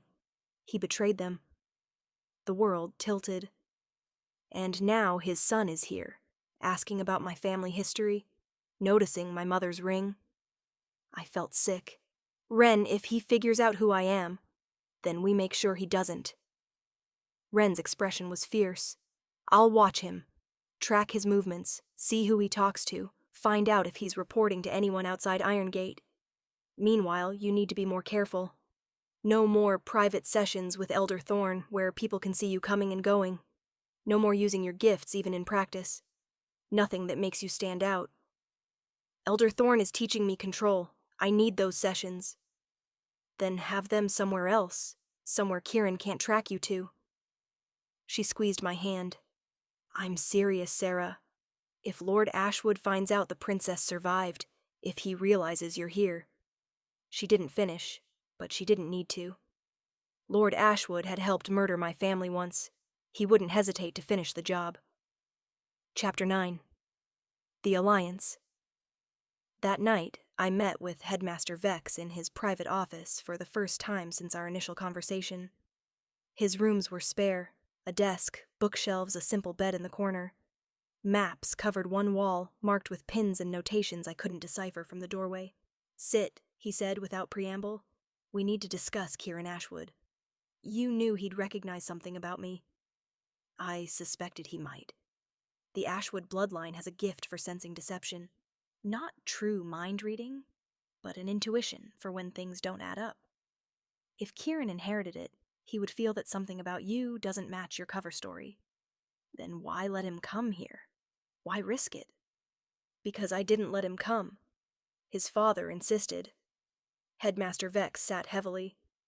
"Lord Ashwood wrote to the council 2 months ago claiming his son needed proper training, that private tutors weren't sufficient. The council approved it before I could object. I suspect," he paused, "I suspect Lord Ashwood sent Kieran here specifically to investigate something. The question is, what? Me? Possibly. Or possibly he's hunting for any surviving royal loyalists within Irongate's walls. There are a few staff members who served the crown, Elder Thorne, myself, Commander Slate, though he doesn't know about you specifically. If Kieran exposes us, we're all dead."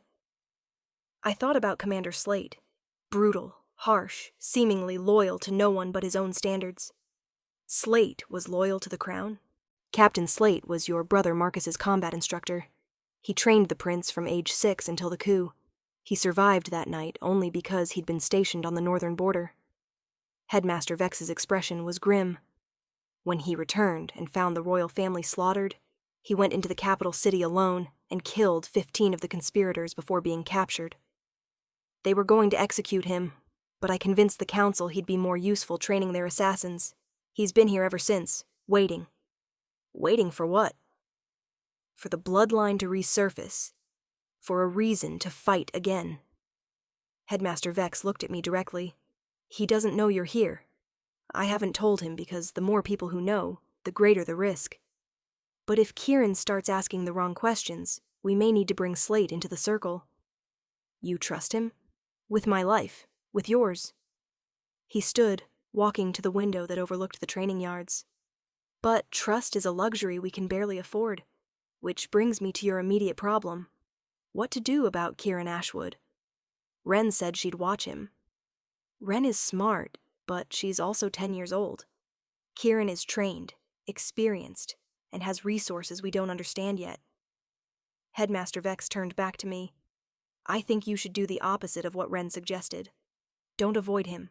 Get close to him. What?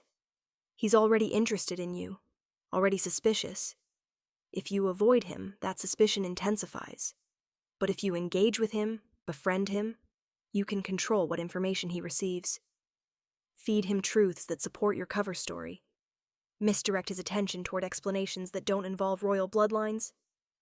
You want me to befriend the son of the man who murdered my family. I want you to survive. His voice was hard. And survival sometimes means swallowing your pride and your pain and doing what's necessary. If Kieran Ashwood can be turned into an asset instead of a threat, we need to try. And if he can't be turned, Headmaster Vex's expression was answer enough. If Kieran couldn't be turned, he would have to be eliminated. I left his office feeling sick and angry, and more alone than I'd felt since Uncle Garrett sold me. How was I supposed to befriend someone whose father had destroyed my family? How was I supposed to smile and laugh and pretend I didn't know what his bloodline had done? Wren found me in the dormitory, sitting on my bed with my knees pulled to my chest. You look like you're planning murder, she observed. Headmaster Vex wants me to befriend Kieran. That's actually not a terrible idea. Wren! Listen. She sat beside me, lowering her voice. I've been watching Kieran. Really watching. And I don't think he's like his father. His father murdered innocent people. The bar for not like his father is very low. He helps the younger students, actually helps them, doesn't just show off or condescend. This morning, Lily from our combat class was struggling with a defensive form, and Kieran spent 30 minutes teaching her the proper technique. No audience, no benefit to him, just genuine patience. So he's nice to children. That doesn't mean he wouldn't kill me if he knew who I was. Maybe. Or maybe, Wren hesitated. What if he's here because he doesn't want to be like his father? What if he was sent to Irongate as punishment for not being cruel enough? That's a lot of maybes. Everything about our lives is maybes, Sarah. Maybe we'll survive training. Maybe we'll complete our first mission. Maybe we won't be killed for knowing too much. She looked at me seriously. But here's what I know for certain. Kieran is interested in you. If you push him away, he'll investigate harder. If you let him in, carefully, strategically, you can control what he learns. You sound like Headmaster Vex. Then maybe we're both right. I looked down at the ring, hidden beneath my sleeve, and thought about my mother's protection. It was fading. Elder Thorne said I had 10 years before it was gone completely. But what if it failed sooner? What if Kieran's gift for sensing deception was strong enough to pierce through it? Better to control the narrative before he uncovered it himself. Fine, I said. I'll try. But if this goes wrong, then we improvise. That's what we do here. Wren stood, offering her hand. Come on. I heard Kieran's in the library. Perfect time for an accidental encounter. The library at Irongate was my favorite place in the academy. 3 stories of books, maps, and quiet corners where you could pretend the outside world didn't exist. Where you could lose yourself in stories of people who chose their own destinies instead of having them forced upon them. Kieran sat at a corner table, surrounded by books on tactical theory and historical battles. He looked up when I approached, and something in his expression shifted, surprise giving way to pleasure. Sarah Ashbourne, to what do I owe the honor? I wanted to apologize, I said, the lie coming smoothly. For being abrupt earlier. You caught me off guard. I tend to have that effect. He gestured to the chair across from him.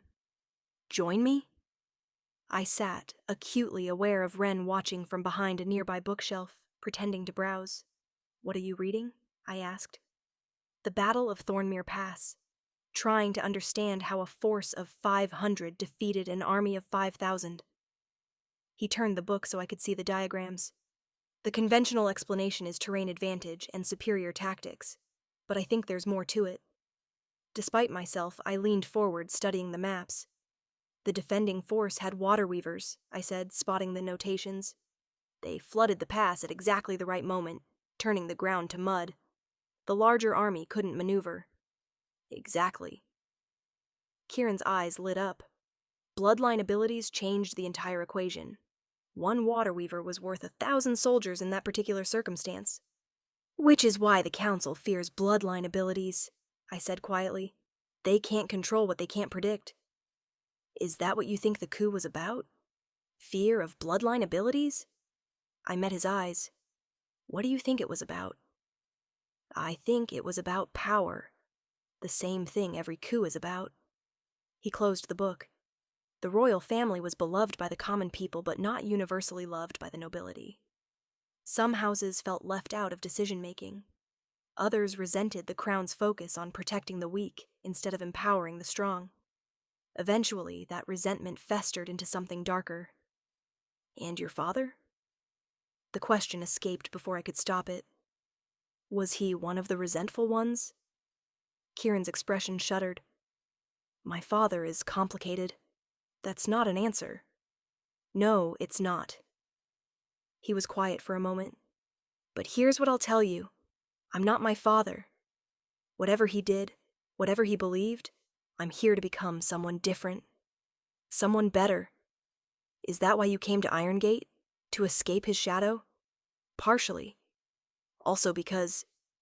He hesitated, seeming to weigh how much to reveal. Because I have abilities that need training. My father's gift for sensing deception. My mother's gift for strategic precognition.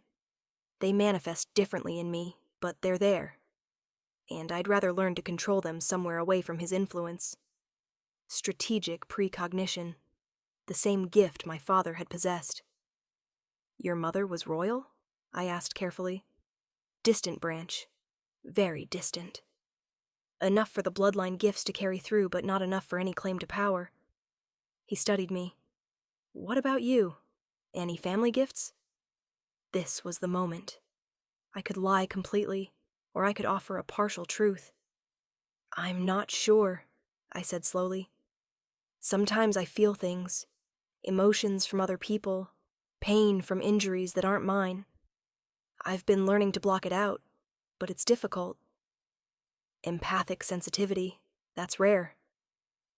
Kieran looked impressed. With training, you could probably develop it into something more. Emotional influence, perhaps, or healing abilities. Maybe. I changed the subject. You said you're trying to become someone better. What does that look like?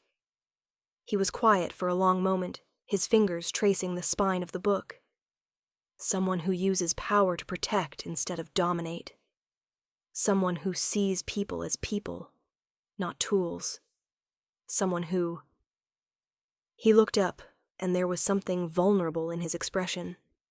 Someone who might deserve redemption for sins he didn't personally commit, but inherited nonetheless. And despite everything, despite knowing his father had murdered my family, despite the danger he represented, despite all of Headmaster Vex's warnings, I found myself believing him. That's a heavy burden, I said softly. So is yours. The words hung in the air between us. Did he know? Did he suspect? I don't know what you mean, I said carefully. Don't you? He leaned forward. Sarah, I'm not going to pretend I don't notice things. You're hiding something. Something significant. And I'm not the only one who will notice eventually. Is that a threat? It's a warning. From someone who also knows what it's like to have secrets that could get you killed. He pulled back. I'm not asking you to trust me. I understand why you can't. But I want you to know that if you ever need an ally, someone who understands the burden of inherited consequences, I'm here. I stood to leave, my heart pounding. Kieran? Yes? Your father's gift, sensing deception. Did you inherit it fully, or just partially? He smiled, but it was sad. Partially. I can feel when something doesn't add up, when a story has holes, but I can't read minds or force truth. I just know when to ask more questions. And are you planning to ask me more questions? Only if you want me to. I left without responding, finding Wren in her hiding place behind the bookshelf. Well, she whispered, disaster or asset? I don't know yet, I admitted. Maybe both. Chapter 10. The First Mission. 6 months into my time at Irongate, everything changed. It started with an announcement during morning assembly. Headmaster Vex stood before the entire student body, his expression grave. The council has requested field-capable students for an urgent mission. Bandits have been attacking supply routes in the Western Territories. Intelligence suggests they have a fortified camp in the Shadewood Forest. A strike team will be deployed to eliminate the threat. A murmur ran through the assembled students. Field missions weren't unusual for advanced students, but calling for volunteers from all tracks was rare. Students 15 and older with combat proficiency may volunteer. Those selected will depart in 3 days. Dismissed. As we filed out, Wren grabbed my arm. This is wrong, she whispered. Something's off about it. How can you tell? Because Western Territory supply routes haven't been hit by bandits in 2 years. I pay attention to the mission briefings. This is either a test or a trap. Before I could respond, someone fell into step beside us.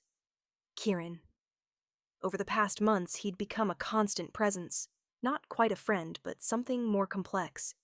Someone I could discuss tactics with, trade books, sit in comfortable silence while studying. Someone who seemed genuinely interested in seeing me succeed. Someone I still couldn't fully trust, but was beginning to. You're both thinking it's suspicious, he said quietly. Aren't you? Wren challenged. Deeply. Headmaster Vex looked troubled, like he was being forced to make this announcement rather than choosing to. Kieran glanced around to make sure no one was listening. I think we should volunteer. We're not 15, I pointed out. I was 8, Kieran was 11, Wren was 10. No, but you're both prodigies by Irongate standards, top of your cohorts in multiple disciplines. And I have field experience my father arranged before sending me here. If they're desperate enough to call for volunteers, they might accept younger students with exceptional skills. Why would you want us on a potentially trap mission? Wren asked suspiciously. Because if it is a trap, better to be inside it with people I trust than sitting here wondering who walked into it blind. I looked at him sharply. You trust us? I trust you to survive. There's a difference, but it's close enough. We volunteered together that afternoon. Commander Slate reviewed our applications with his usual stony expression, then surprised us by approving all 3. Ashwood has field experience. Ashbourne has tactical analysis that exceeds most instructors. And you, Wren, have infiltration skills we need. He looked at each of us. This mission is classified at the highest level. You will follow orders exactly.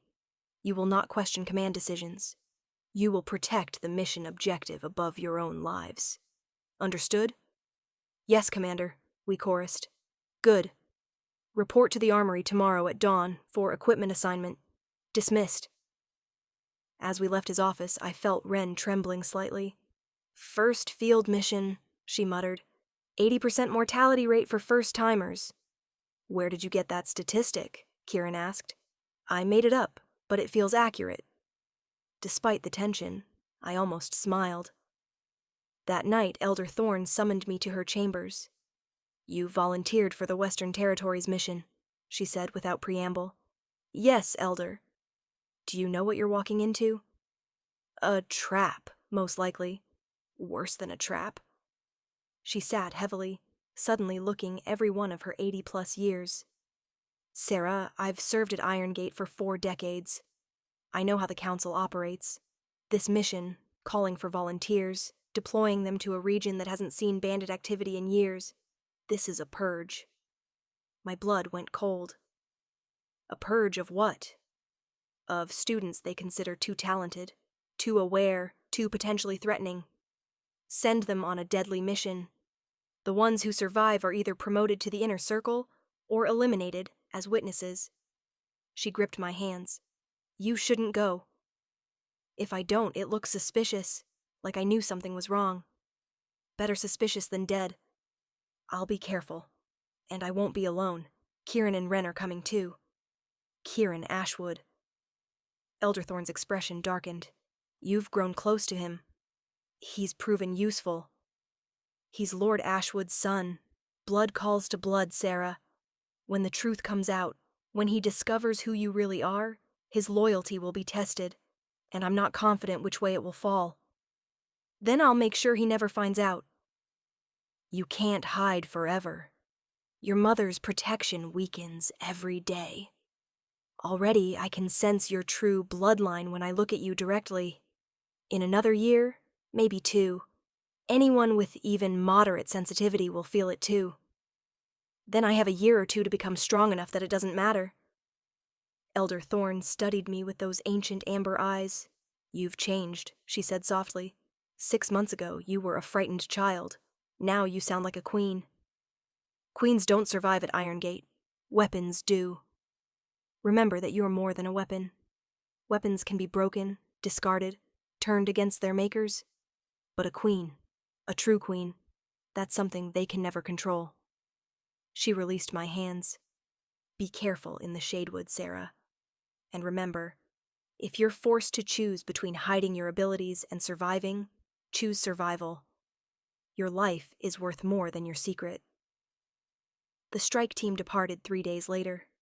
20 students ranging from age 11 to 18. Commander Slate led the mission personally, along with 3 other instructors whose specialties ranged from tracking to combat to infiltration. We traveled in silence, moving quickly through terrain that grew increasingly hostile. The Shadewood Forest lived up to its name, ancient trees that blocked most sunlight, creating permanent twilight even at midday. Perfect terrain for ambushes. Wren stayed close to me, her small frame tense with awareness. Kieran moved ahead with the scouts, his natural leadership evident even among older students. On the 3rd day, we found the bandit camp, or rather, what remained of it. The fortification was empty. Abandoned recently, fires still smoldered, food left half-eaten. Signs of hurried departure were everywhere. They knew we were coming, Commander Slate said quietly, studying the scene. Someone warned them. Or it was never about bandits, one of the older students said, a girl named Kira, 17, combat track. This was staging. Staging for what? The answer came in the form of arrows. They rained down from the trees, dozens of them, fired from concealed positions. Students screamed. Blood sprayed. Bodies hit the ground. Ambush! Commander Slate roared. Defensive formation, now! But there was no time. More arrows. Then figures dropping from the trees. Not bandits, but trained soldiers wearing council insignia. They moved with deadly precision, targeting the students systematically. This wasn't a mission. It was an execution. I saw Wren dive behind a log, a knife already in her hand. Saw Kieran engage 2 soldiers simultaneously, his movements fluid and lethal. Saw Commander Slate cut through 3 attackers with brutal efficiency while bellowing orders. And I felt my power surge. The ring beneath my sleeve burned hot. My bloodline abilities, carefully controlled during months of training, threatened to explode outward. Hide it, I told myself frantically. You can't let them see. But students were dying. Children I'd eaten with, trained with, lived alongside for months. They were being slaughtered like animals. An arrow flew toward Wren's position. I felt, rather than saw it, felt the trajectory, the killing intent. Time seemed to slow. Without thinking, I reached out with my water affinity. There was moisture in the air, morning dew on every leaf. I pulled it together, forming a barrier of ice that the arrow struck and shattered harmlessly. Wren's head whipped around, her eyes wide with shock. Another student, a boy named Marcus, 12 years old, took a sword through the chest. He fell, blood pouring from the wound. And I couldn't stop myself. I ran to him, dropping to my knees, pressing my hands to the wound. Heat flowed from my palms, my healing gift activating instinctively. The bleeding slowed. The wound began to close. Marcus gasped, his eyes focusing on me with wonder and terror. "What are you?" he whispered. I had no answer. "Sera!" Kieran's voice cut through the chaos. He appeared beside me, blood splattered across his face. Not his blood, I noted distantly. "We need to move. Now!" He pulled me up, dragging me toward where Commander Slate was organizing a fighting retreat. But I'd been seen. Multiple students had witnessed me use abilities no 8-year-old should possess. Abilities that marked me as something other than what I claimed to be. The secret I'd guarded for 6 months was unraveling, and the battle was far from over. Chapter 11. The reveal Commander Slate's defensive formation was collapsing. We'd lost 8 students in the first 60 seconds. The remaining 12 were scattered, fighting desperately against soldiers who clearly had orders to leave no survivors. I could feel each death, my empathic sensitivity picking up the moment life left a body, the final surge of fear and pain that marked the end. Each one felt like a knife in my chest. "They're hurting us," Kieran shouted over the clash of steel, "pushing us toward the ravine. If we reach the edge, we're trapped." He was right. The soldiers moved with coordinated precision, cutting off escape routes, forcing our group toward a cliff face I could see through the trees. This was orchestrated, professional, military-grade execution disguised as a bandit ambush. "Who ordered this?" I gasped, deflecting an arrow with another hastily formed ice shield. The effort left me dizzy. I'd never tried to use my abilities this extensively before. "Does it matter?" Wren appeared beside me, blood streaking her arm from a grazing wound. "They want us dead. We need to— Sera, above!" I looked up. A soldier was diving from a tree branch directly toward me, sword aimed at my heart. No time to dodge. No time to block. The ring on my thumb flared white-hot. Fire erupted from my hands. Not a small flame like I'd practiced with Elder Thorn, but a massive column of heat that engulfed the falling soldier. He screamed once, then hit the ground, dead before impact. The forest went silent. Everyone, students and soldiers alike, stared at me. An 8-year-old girl who'd just killed a trained soldier with fire she'd pulled from thin air. "Bloodline ability," one of the soldiers breathed. "Command said there might be one. Delta team, target the girl. Priority elimination." 6 soldiers turned toward me as one. "Sera, run!" Commander Slate bellowed. But I was frozen, staring at my hands, at what I'd done. I'd killed someone, burned him alive. The smell of charred flesh filled my nostrils, and I couldn't breathe, couldn't think. Kieran grabbed me, physically lifting me off my feet and sprinting toward the ravine. "Move or die. Choose now." The words broke through my shock. I ran. Behind us, I heard Commander Slate engaging the soldiers pursuing us, buying time with his own life. Heard Wren's voice shouting something I couldn't make out. Heard the clash of combat growing more distant as Kieran carried me deeper into the forest. We burst through the tree line onto a cliff overlooking a river 50 feet below. White water churned over rocks, deadly and cold. "Jump," Kieran said. "That's certain death." "So is staying here." He looked back at the soldiers crashing through the undergrowth toward us. "Trust me." Before I could respond, he jumped, pulling me with him. The fall seemed to last forever. My stomach dropped. Wind screamed past. The river rushed up to meet us. I reached out with my water affinity desperately, instinctively. The river responded, rising up to catch us, cushioning our impact. We hit the surface hard, but not lethally. the water wrapping around us like protective arms before releasing us to the current. Kieran surfaced beside me, gasping. "Did you just swim?" I shouted. "Questions later." The current was vicious, pulling us downstream away from the ambush site. I used my water manipulation to keep us afloat, to steer us away from rocks that would have crushed our skulls. Beside me, Kieran swam with powerful strokes, fighting to stay conscious as the cold water sapped our strength. We traveled perhaps 2 miles before the river calmed enough to reach the shore. I crawled onto the muddy bank, shaking violently from cold and shock and the aftermath of using more power than I'd ever attempted. Kieran collapsed beside me, coughing up river water. For several minutes, neither of us spoke. We just lay there, breathing, alive against all probability. Finally, Kieran rolled onto his side to face me. "You controlled the water," he said quietly. "Not just a little. You commanded it like it was part of you. That's master-level water weaving. No 8-year-old should be capable of that." I didn't respond. "And the fire, the ice shields, the way you healed Marcus. I saw that, Sarah. Saw you close a mortal wound with your bare hands." He sat up, studying me with those honey-colored eyes.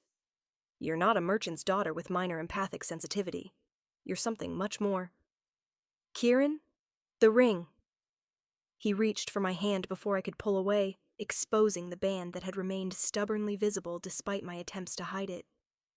"Orichalcum. Old Kingdom metal. Reserved for—" His voice caught. "Reserved for the royal bloodline." The truth hung between us, sharp as broken glass. "Your name," he continued softly. "Ashborn. Ash from fire. Born from destruction. The royal family died in fire 10 years ago. Everyone burned, except—" His eyes widened with realization and something that looked like awe. "Except the youngest princess, Princess Seraphine. 8 years old. Body never found." "Please," I whispered. "Please don't. Your eyes, that unusual violet color. I knew I'd seen it somewhere before.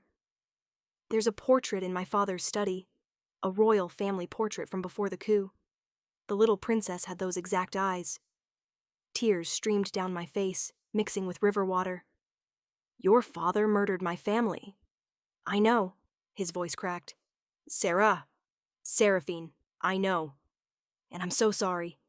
I'm so desperately sorry for what he did, for the role my house played in destroying yours." "Are you going to turn me in?" I asked. "Report back to your father that the lost princess survived? Let him finish what he started?" Kieran looked at me like I'd struck him. "Is that what you think of me? After 6 months of training together, studying together, trusting each other in combat, you think I'd murder you to please a father I can barely stand to be around? You're his son. Blood calls to blood," Elder Thorne said. "Blood is just blood. It doesn't define who we choose to become." He stood, extending his hand. "My father betrayed the crown because he was greedy and power-hungry, and willing to sacrifice honor for advancement.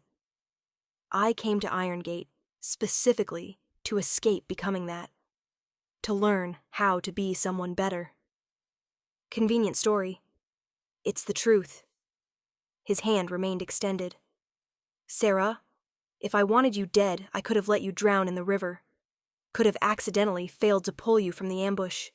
Could have done nothing and let the council soldiers finish the job. Instead, I jumped off a cliff with you and used my body to shield yours during the fall." I stared at his hand, at the choice he was offering. Trust or paranoia? Alliance or isolation? The possibility of friendship or the certainty of loneliness? Slowly, I took his hand. He pulled me to my feet, and for a moment we just stood there. 2 children soaked in freezing and traumatized, heirs to families that had destroyed each other. "What happens now?" I asked. "Now we figure out who ordered that ambush and why, because that wasn't random, Sarah. That was a targeted purge." He looked back the way we'd come. "We need to find out if anyone else survived. Then we need to get back to Irongate and talk to Headmaster Vex. We can't go back. If they wanted us dead once, If we don't go back, we're fugitives. Irongate is the only protection we have, the only place where people loyal to the old crown still exist. His jaw set with determination. We go back, but we go back ready to fight. A sound from the forest made us both spin. Wren emerged from the trees, limping badly, her left side dark with blood. Behind her came 3 other students, Marcus, the boy I'd healed, Kira from combat track, and a younger girl named Elise, who couldn't have been more than 7. Thought you might need backup, Wren said, then collapsed. Chapter 12. The Survivors. I caught Wren before she hit the ground, lowering her gently onto the riverbank. How bad? Kieran asked, already examining her wounds. Arrow graze, deep cut on her side, possible broken rib. He looked at me. Can you help her? It wasn't really a question. He'd seen what I could do. And more importantly, he'd seen who I was. The others stared at me with expressions ranging from shock to fear to desperate hope. You're really her, Marcus breathed. The lost princess. I thought I was hallucinating when you healed me, but... Later, I interrupted, kneeling beside Wren. Everyone keep watch. Kieran, I need you to hold her still. I placed my hands over Wren's worst wound, the deep cut along her ribs. Blood seeped between my fingers. I closed my eyes and reached for the healing gift that had activated instinctively during the ambush. It was harder now. My power reserves were depleted from controlling the river, from using fire and ice simultaneously. I felt scraped hollow, like trying to draw water from a dry well. But Wren was dying, her life force flickering like a candle in wind. I pushed deeper, past exhaustion, past the limits Elderthorn had warned me about. The ring on my thumb grew hot enough to burn, but I didn't stop. Heat flowed from my core, through my arms, into Wren's body. The wound began to close. Slowly at first, then faster. Tissue knitting, blood vessels repairing, broken bone realigning. Wren gasped, her eyes flying open. What? How? She looked down at her side, where blood-soaked clothing was the only evidence of what had been a mortal wound. You healed me, completely healed me. Not completely.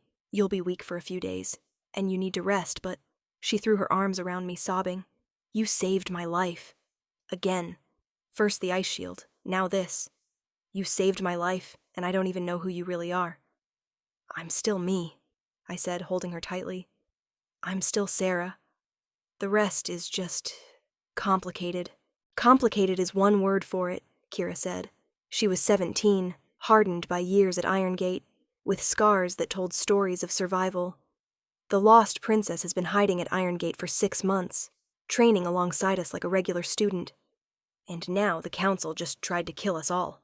That's not complicated. That's a fucking disaster. Language, Elise said automatically. The 7-year-old looked like she was in shock, her eyes too wide, her small hands shaking. Despite everything, I almost smiled. Kira's right, Kieran said. We need to understand what just happened. Why target this specific group? Why now?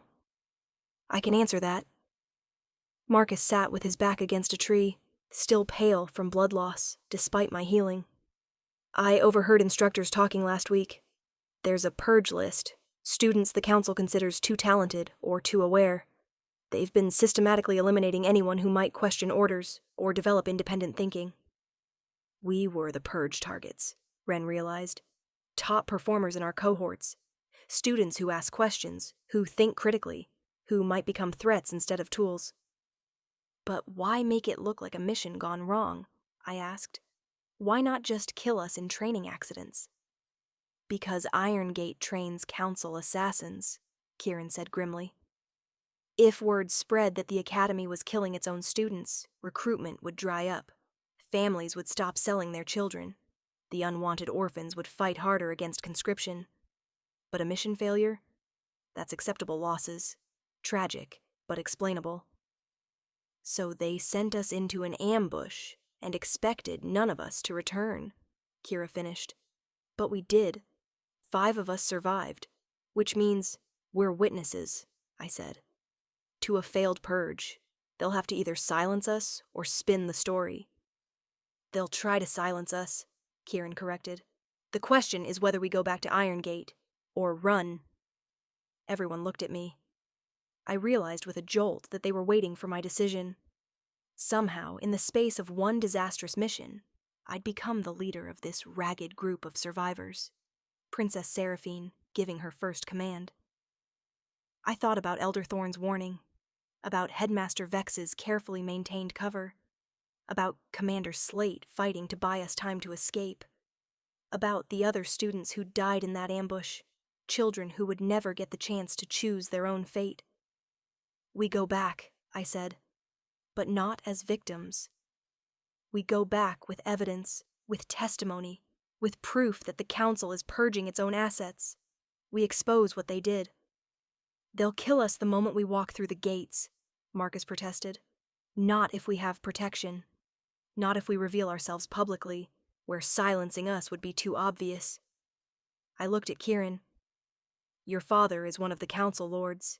If you vouch for what happened, if you testify against the purge order, they can't dismiss it as children making excuses. My father ordered the purge, Kieran said flatly. I'd bet my life on it. He's been paranoid about Irongate breeding rebels for years. Then we go over his head, to the full council, force them to choose between justice and obvious corruption. That's incredibly risky, Ren said. Everything is risky now. I stood, looking at each of them. We're witnesses to murder. We're evidence that the system is broken. We can either hide and hope they don't find us, or we can force the confrontation on our terms. I'm with Sarah, Ren said immediately. Same, Marcus agreed. If we're doing this, we do it smart, Kira said. Testimonies documented, evidence secured, allies contacted before we walk back into that place. But yeah, I'm in. Elise, the youngest, just nodded. Her eyes were still distant, traumatized, but she trusted us. Trusted me. Then we need a plan, Kieran said, and we need to move before they send search parties to confirm we're dead. We spent the next 2 hours strategizing. Kieran knew the council's structure, which lords were principled enough to care about illegal purges, which ones could be leveraged with political pressure, which ones were so loyal to his father that approaching them would be suicide. Kira knew Irongate's security, guard rotations, secret passages, communication systems we could exploit. Ren knew how to move unseen, paths through the forest that would get us back to the academy without being spotted by official patrols. Marcus knew the student network, who could be trusted, who would spread our story, who would help document what had happened. And I had a name that meant something, a bloodline that commanded respect, a secret that, once revealed, would change everything. We need to tell Headmaster Vex first, I said. He's loyal to the crown. He'll protect us while we build the case. Assuming he survived, Kieran pointed out. Commander Slate was fighting a rearguard action to cover our escape. If they captured or killed the instructors, Headmaster Vex might be next. Then we move fast. We set out as the sun began to set, traveling through deepening twilight. Ren led, her knowledge of woodland paths keeping us off main roads. Every sound made us flinch. Every shadow could be a council soldier hunting survivors. It took 6 hours to reach Irongate's outer perimeter. The academy looked unchanged, same gray stone walls, same iron gates, same towers piercing the night sky. But something felt wrong. The gates stood open when they should have been secured. No guards walked the walls, no lights burned in the windows. It's too quiet, Kira whispered. Trap? Marcus suggested. Or aftermath? Kieran said grimly. If they moved against the students, they might have moved against the faculty too. We approached carefully, using every shadow and cover point. The main courtyard was empty, the training yards deserted. Even the dining hall, normally bustling with evening activity, was dark and silent. Where is everyone? Elise asked in a tiny voice. We found out in the assembly hall. The entire student body, perhaps 200 children, sat in rigid formation, surrounded by soldiers wearing council insignia. At the front of the hall, on the raised platform normally reserved for announcements, stood a man I recognized from portraits. Lord Ashwood, Kieran's father. He was perhaps 50, with graying auburn hair and the same honey-colored eyes as his son. But where Kieran's eyes held warmth and questions, Lord Ashwood's held only cold calculation. Beside him, bound and kneeling, was Headmaster Vex.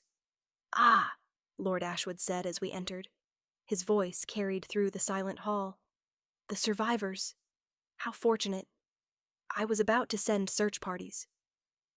Soldiers moved to surround us before we could retreat. We were trapped. "Father," Kieran said, his voice steady despite the circumstances, "what's the meaning of this?" "The meaning, son, is that Irongate Academy has been compromised. We discovered evidence of a conspiracy, faculty members loyal to the fallen crown, planning to use students as weapons against the legitimate government." He gestured to Headmaster Vex. "This traitor has been training rebels under our very noses." "That's a lie," I said. The words came out stronger than I felt. "You sent us into an ambush. You tried to murder students who were too talented, too independent. We survived, and now you're trying to cover it up." Lord Ashwood's gaze fixed on me for the first time. Something flickered in his expression. Recognition, perhaps, or the beginning of suspicion. "And who are you, child? To accuse the Council of Lies." This was the moment. The choice that would define everything that came after.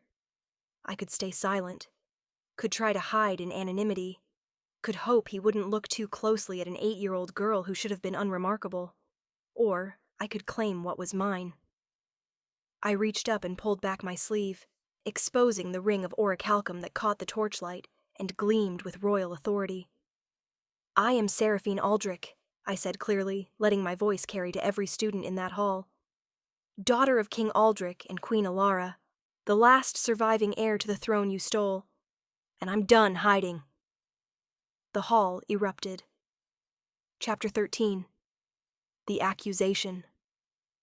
For 3 heartbeats, no one moved. Lord Ashwood stared at me, his face cycling through shock, disbelief, and calculating fury. The soldiers looked uncertain, hands on weapons but no orders given. The students whispered frantically, heads turning to each other, to me, to Headmaster Vex, whose expression had gone carefully blank. Then Lord Ashwood laughed.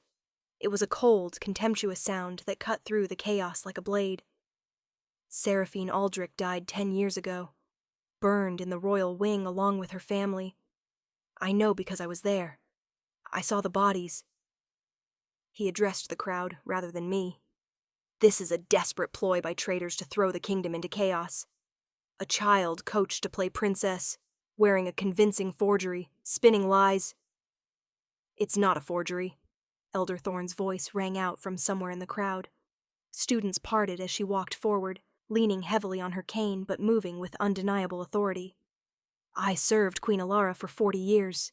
I placed that protection ring on Princess Seraphine's finger myself the day she was born. It's orichalcum bound with blood magic. It cannot be removed except by death, and cannot be duplicated." "Elder Thorne," Lord Ashwood's voice held warning, "you're an old woman whose mind has clearly begun to fail. Step back before you embarrass yourself further." "My mind is perfectly sound. Sound enough to remember you, Lord Ashwood, coming to the palace 3 days before the coup. Sound enough to recall you meeting with the king's guard, offering bribes, making promises." Her amber eyes blazed. "Sound enough to have documented everything in letters sealed with the royal mark, and hidden where your assassins could never find them." That got his attention. "You're bluffing." "Am I?" She smiled without humor. "Shall we test that theory? Shall I tell the council about your private meeting with Captain Thorne of the Guard? About the 50 gold marks you paid him to leave the eastern gate undefended? About your promise that any guardsman who turned on the crown would be rewarded with land and title? Those are lies fabricated by a bitter old woman. Then explain this." Elder Thorne pulled a folded parchment from her robes. Even from across the hall, I could see the broken wax seal, royal blue, marked with the king's signet. A letter from King Aldrich to his wife, written the day before he died. He knew something was wrong, knew someone close had betrayed him. He suspected you specifically, Lord Ashwood. He was gathering evidence. He would have arrested you within the week. She turned to face the assembled students. That's why the coup happened when it did. Not because the plotters were ready, but because they were about to be exposed. Lord Ashwood rushed the attack, ensuring maximum chaos, maximum casualties, minimal investigation. Her voice rose. And he's been living with that fear ever since. Fear that someone would find the evidence. Fear that a witness survived. Fear that the truth would destroy him. Enough! Lord Ashwood's composure cracked. Guards, seize that woman. Seize all of them. They're traitors spouting sedition. On whose authority? Kieran's voice cut across his father's. He stepped forward, positioning himself between the soldiers and our group. Father, you command the Ashwood House Guard, but these are council soldiers. They answer to the full council, not to individual lords acting on personal grudges. Stand aside, son. This doesn't concern you. It concerns me deeply. Kieran's hands were shaking, but his voice remained steady. Because if what Elder Thorne says is true, if you orchestrated the coup and have spent a decade covering it up, then every honor our house holds is built on blood and lies. And I won't be part of that. Lord Ashwood's expression hardened. You would betray your own father? For what? A girl pretending to be a princess? An old woman's paranoid fantasies? I would choose truth over comfortable lies. I would choose honor over inherited shame. Kieran looked back at me, and there was apology and determination in his eyes. And I would choose to be the person my mother would have been proud of, not the person you tried to make me. For a moment, father and son faced each other across an unbridgeable gap. Then Lord Ashwood drew his sword. If you stand with traitors, you die with traitors. The hall exploded into motion. Soldiers moved to obey Lord Ashwood's command. Students scattered, some fleeing, some grabbing makeshift weapons. Kira and Marcus positioned themselves to fight. Wren pulled Elise behind her protectively, and I felt my power surge. The ring burned white-hot. Every suppressed instinct, every carefully controlled ability, every drop of royal bloodline magic that I'd been hiding for 6 months roared to the surface. Stop! The word came out wrapped in power. Not compulsion exactly, but authority. The voice of someone born to command. The voice of a queen. Everyone froze. Water began rising from the stone floor. Moisture pulled from the air, from the cracks in the foundation, from the bodies of everyone present. It spiraled upward, forming a protective barrier between Lord Ashwood's soldiers and the students. You want proof I'm Princess Seraphine? My voice echoed strangely, layered with something ancient and powerful. I carry my mother's water weaving, my father's strategic precognition, my grandmother's command presence, 3 bloodline gifts that haven't manifested together in a single person in 5 generations. I raised my hands, and fire joined the water. Impossible, contradictory elements dancing together in a display that should have been physically impossible. I am Seraphine Aldrich, daughter of the murdered king and queen, heir to the throne of a kingdom you tried to steal, and I am claiming what's mine. The water fire spiral expanded, filling the hall with swirling heat and cold, light and shadow. Students stared in awe. Soldiers backed away. Even Lord Ashwood looked shaken, but he recovered quickly. Impressive display, child, but power doesn't make you legitimate. The council rules now, with popular support and legal authority. One girl with flashy magic can't overturn a decade of stable governance. She's not alone.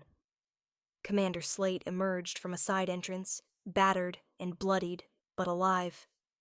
Behind him came other instructors, those loyal to the old crown who'd been waiting for this moment. Captain Slate, Lord Ashwood's voice dripped with contempt. I should have killed you 10 years ago. You tried. I'm difficult to kill. Slate moved to stand beside me. But you made a mistake, Ashwood. You assumed everyone at Irongate was your creature, that we'd all forgotten our oaths to the crown. You were wrong. More students stood. Not all of them. Many were too frightened, too unsure. But enough. Marcus, Kira, dozens of others who'd suffered under the council's brutal regime, who'd been forced into service, who'd dreamed of something better. This is your choice, I said, addressing everyone in the hall, students, soldiers, faculty. Lord Ashwood offers you the certainty of a system you know. Harsh, cruel, but familiar. I offer you something different. A return to the old ways. Justice over expediency. Protection of the weak instead of domination by the strong. Healing instead of endless violence. I let the firewater spiral dissipate, standing there small and exhausted and 8 years old. I'm not asking you to follow me because of blood or birthright or magical displays. I'm asking you to choose what kind of kingdom you want to live in. One built on fear and murder and purges of talented children, or one that remembers what we were before the coup and might become again. Silence stretched. Then one of the soldiers, a young man perhaps 20 years old, lowered his sword. I had a sister, he said quietly. She was at Irongate 3 years ago, top of her class. They sent her on a mission and she never came back. They said it was bandit attack. But I always wondered. He looked at Lord Ashwood. Did you order her killed too? Because she was too good? Too independent? Stand down, soldier. That's an order. I don't take orders from murderers. He dropped his sword entirely and knelt. Your Highness. Others followed. Not all. Not even most. But enough to matter. And Lord Ashwood saw his control slipping. This isn't over, he snarled. The council will never accept this. They'll hunt you down, Princess. You and everyone who follows you. You've signed your own death warrant. Perhaps. I met his glare without flinching. But at least I'll die for something that matters. Can you say the same? He turned and stormed from the hall, taking his loyal soldiers with him. Perhaps 30 men. Enough to be dangerous, not enough to win. When he was gone, I finally allowed myself to collapse. Kieran caught me before I hit the ground, lowering me gently as my power reserves, already depleted from the river escape and healing Wren, finally gave out completely. I've got you, he murmured. You did it. You actually did it. Did what? Everything was spinning, exhaustion pulling me toward unconsciousness. Changed everything. Claimed the throne. Started a revolution.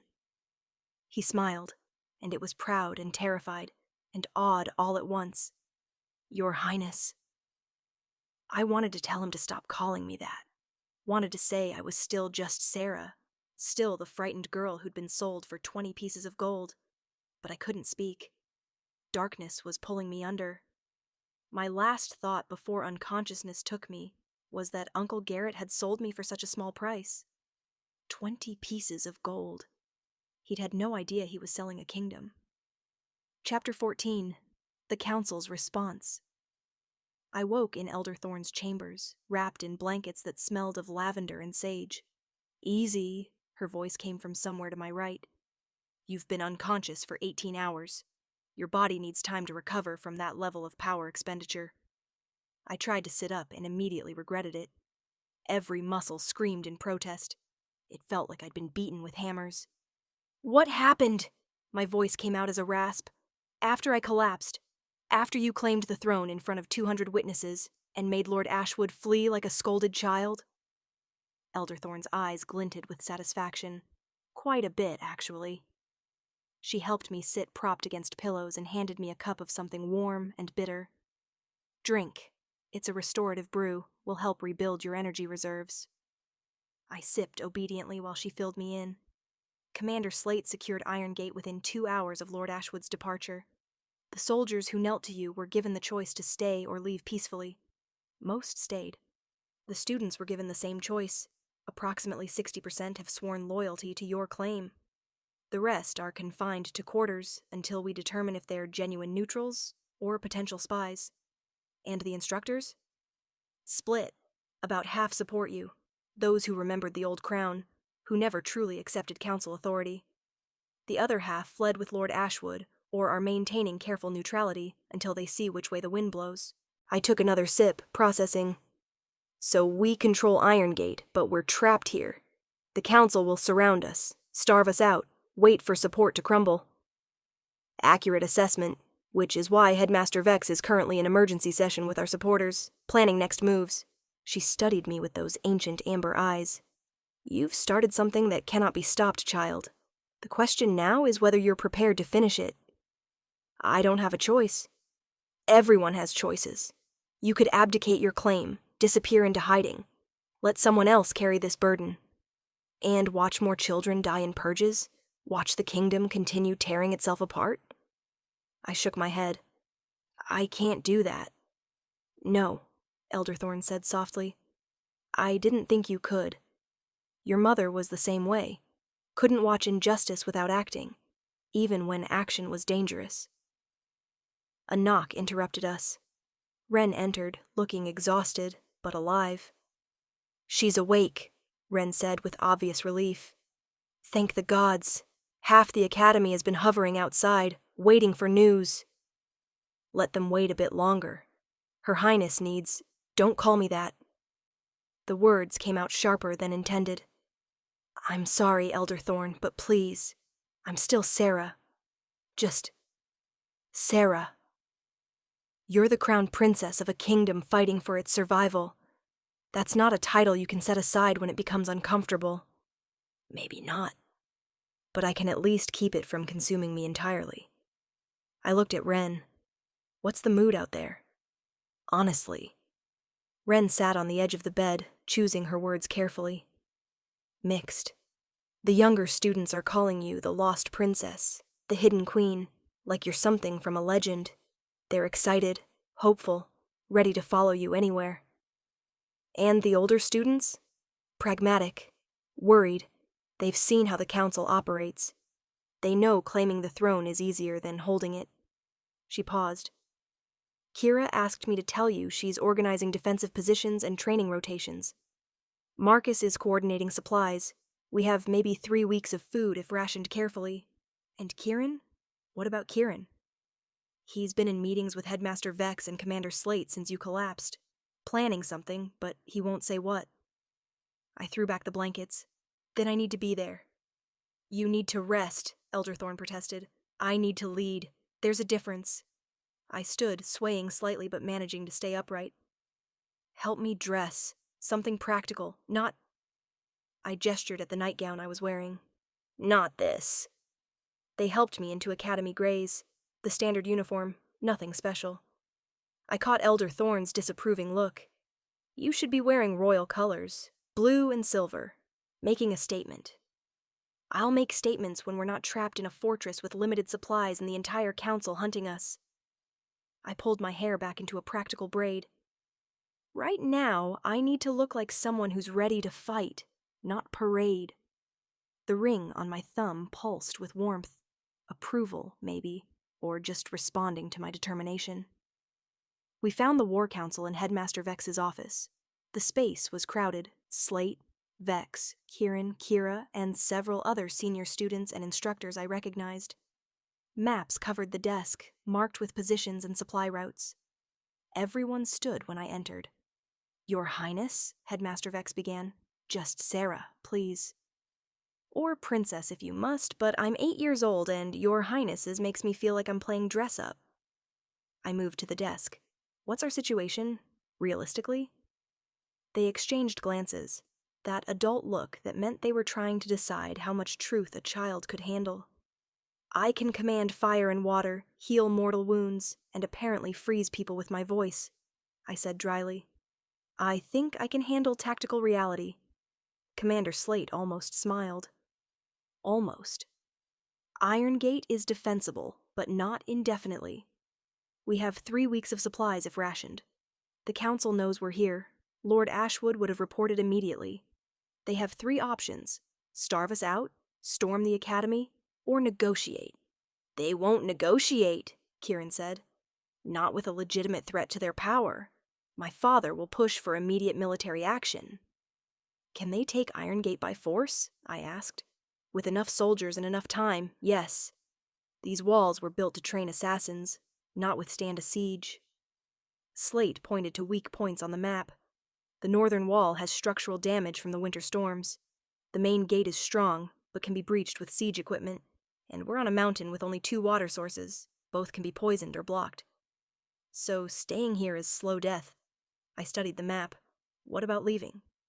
There's a reason Irongate is called the Iron Gate, Vex said. The only viable route down the mountain is through the main pass, easily defendable, easily blocked. We could try the northern trails, but they're treacherous even in good weather. With 200 people, most of them children, half would die before we reach the lowlands. Then we don't take 200 people. We take those who can fight and move fast. The others, I hated what I was about to suggest. The others we release. Give them the choice to leave peacefully, return to whatever homes they have. The council will interrogate anyone who leaves, Kira pointed out. Torture them for information about our numbers, capabilities, plans. Then we give them false information to share. Make the council think we're weaker than we are, planning to hold Irongate instead of abandoning it. I looked at each of them. We need allies. Real allies, not just the people trapped in this academy. Where would the old crown still have support? The northern provinces, Elder Thorne said immediately. Your grandmother was born in Thornhaven.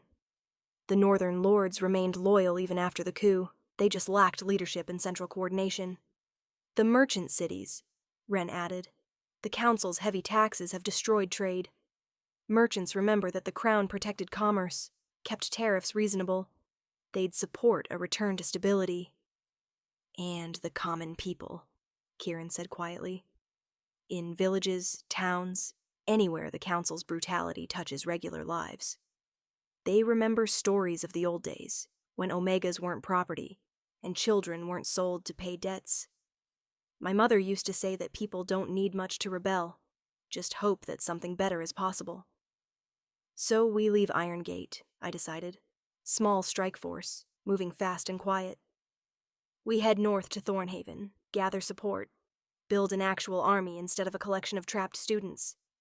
That's a 2-week journey through council-controlled territory, Vex warned, with every soldier in the kingdom hunting for a lost princess. The risk is better than certain death waiting here. I met his gaze. Headmaster, you've been protecting me for 6 months. Hiding me, training me, keeping the secret. But secrets don't win kingdoms. Action does. Bold, dangerous, possibly stupid action. Slate actually laughed, a rusty sound like he'd forgotten how. She has her father's strategic mind and her mother's courage. This might actually work. Or get everyone killed, Vex said. I prefer might work, I said. We spent the next 3 hours planning. Who would come? 30 people maximum, all combat capable and loyal. Who would stay? Those too young, too injured, or too uncertain to risk on a desperate cross-country flight. What supplies we could carry, which routes offered best cover, how to spread misinformation about our intentions. Kieran proposed splitting into 3 groups, each taking different paths north, making it harder to track or intercept all of us. Kira suggested we move at night, sleep during day in hidden camps she knew from previous missions. Marcus calculated supply needs with frightening precision. Apparently, months of managing Uncle Garrett's shop inventory had unexpected benefits. And I watched them work, these children and young adults who'd been broken by the system, who'd been forced to become weapons, now choosing to become something else. Revolutionaries. We leave tomorrow night, I finally said. That gives us time to prepare, to say goodbyes, to make peace with what we're doing. And if the council attacks before then, one of the instructors asked, then we fight our way out and improvise. I looked around the room. Anyone who wants to back out, now's the time. I won't force anyone to follow me. This is going to be dangerous, probably deadly. We might fail. Most of us might die trying. No one moved. All right then. I took a breath. Let's start a revolution. Chapter 15. The oath that evening. Commander Slate called an assembly. The entire academy gathered in the main training yard. Students, instructors, support staff. Torches burned against the darkness, casting dancing shadows on stone walls. I stood on the raised platform, feeling absurdly small and young, with Headmaster Vex on one side and Elder Thorn on the other. My hands wouldn't stop shaking, so I clasped them behind my back where no one could see. Commander Slate's voice carried across the yard. 10 years ago, the crown fell. King Aldrich and Queen Alara were murdered along with their heirs. The kingdom descended into chaos, then into the council's iron rule. We've lived under that rule for a decade, learning to survive, learning to obey, learning to forget what we once were. He paused, letting the words sink in. Tonight, we remember. Tonight, we choose. Princess Seraphine Aldrich stands before you, last heir of the royal bloodline, rightful queen of this kingdom. She offers you a choice that many of us thought we'd never have again, to fight for something better than survival, to reclaim what was stolen, to build a kingdom worth living in instead of enduring. He turned to me.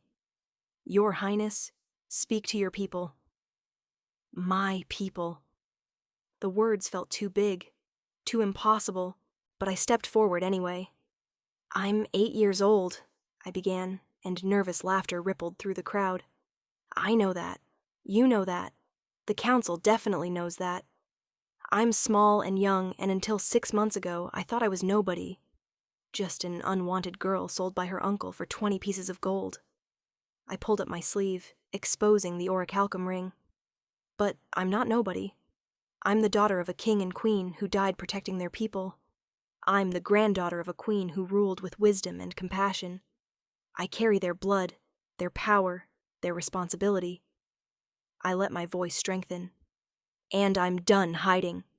Firelight glinted off the ring as I raised my hand. Tomorrow night, those willing to fight leave Irongate. We head north to gather allies, to build an army, to challenge the council's stolen authority. It's going to be dangerous. Some of us won't survive.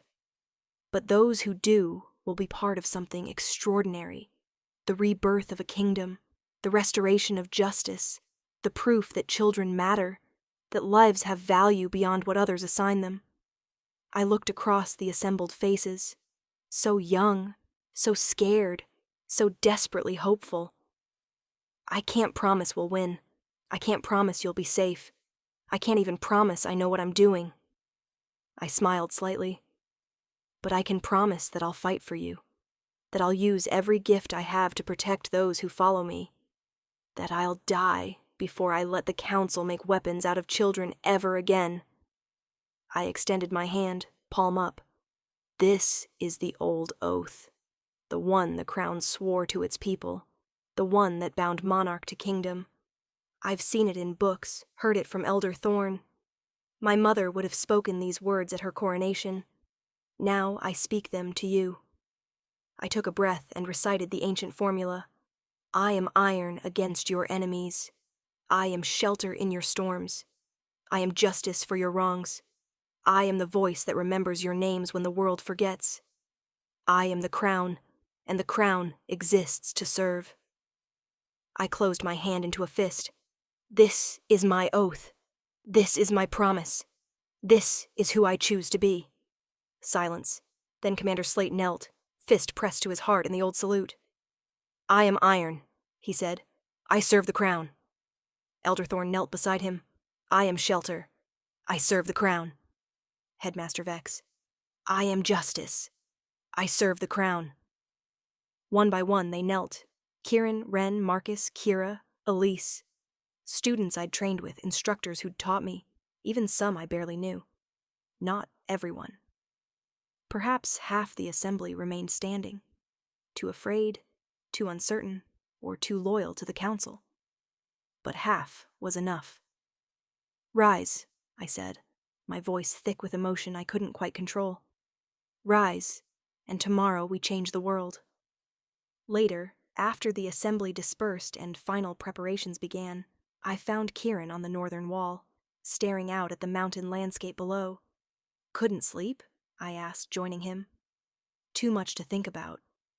Tomorrow we abandon the only secure position we have and march into hostile territory with 30 people against an entire kingdom's army. What could possibly keep me awake?" Despite everything, I smiled. "When you put it that way, it does sound slightly insane." "Slightly?" He shook his head, but he was smiling too.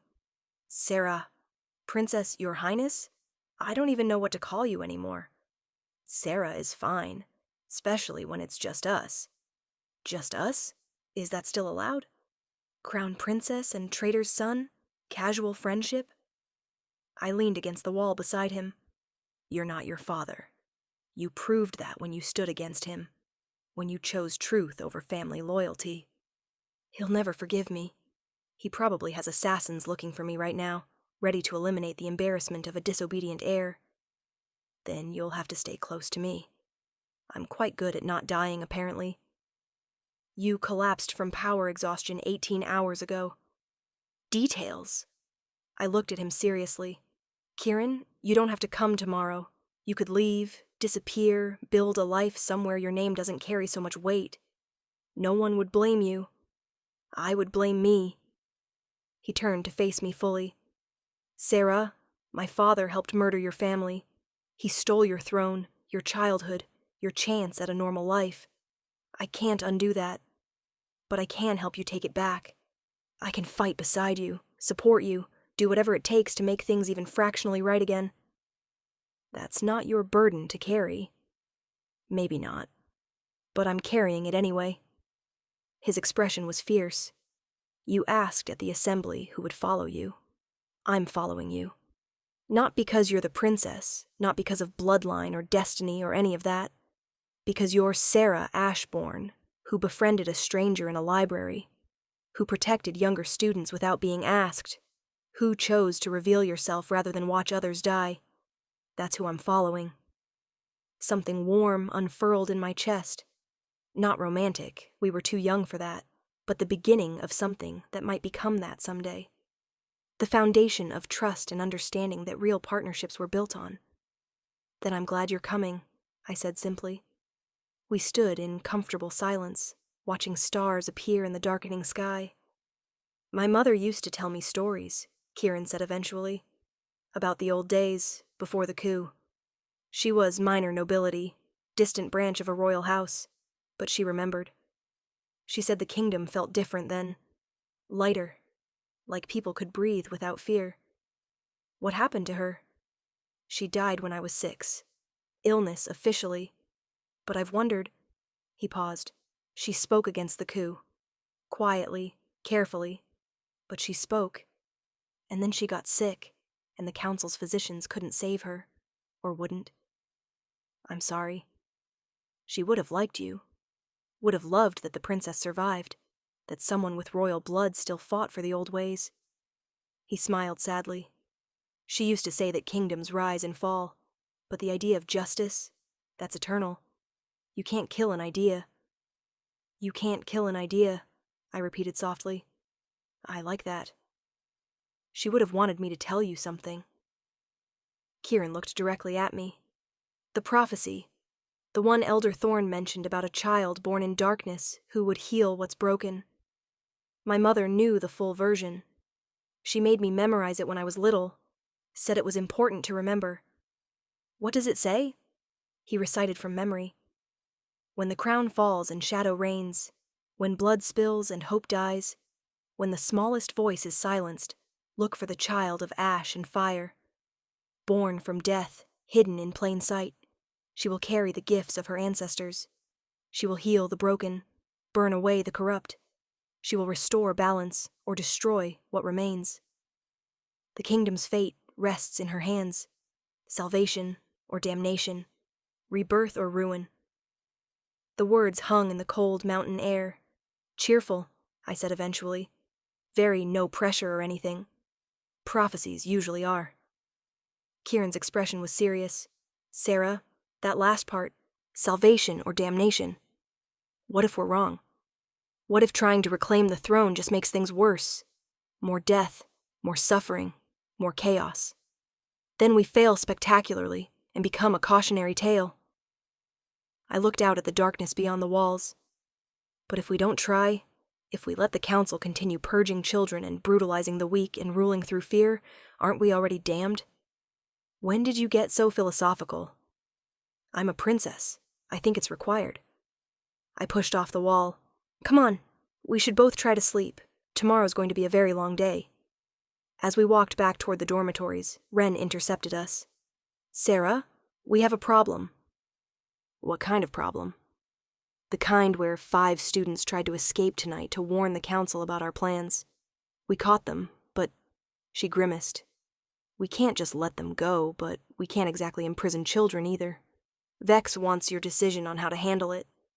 And just like that, I was reminded that leadership wasn't inspiring speeches and grand gestures. It was impossible choices in the middle of the night.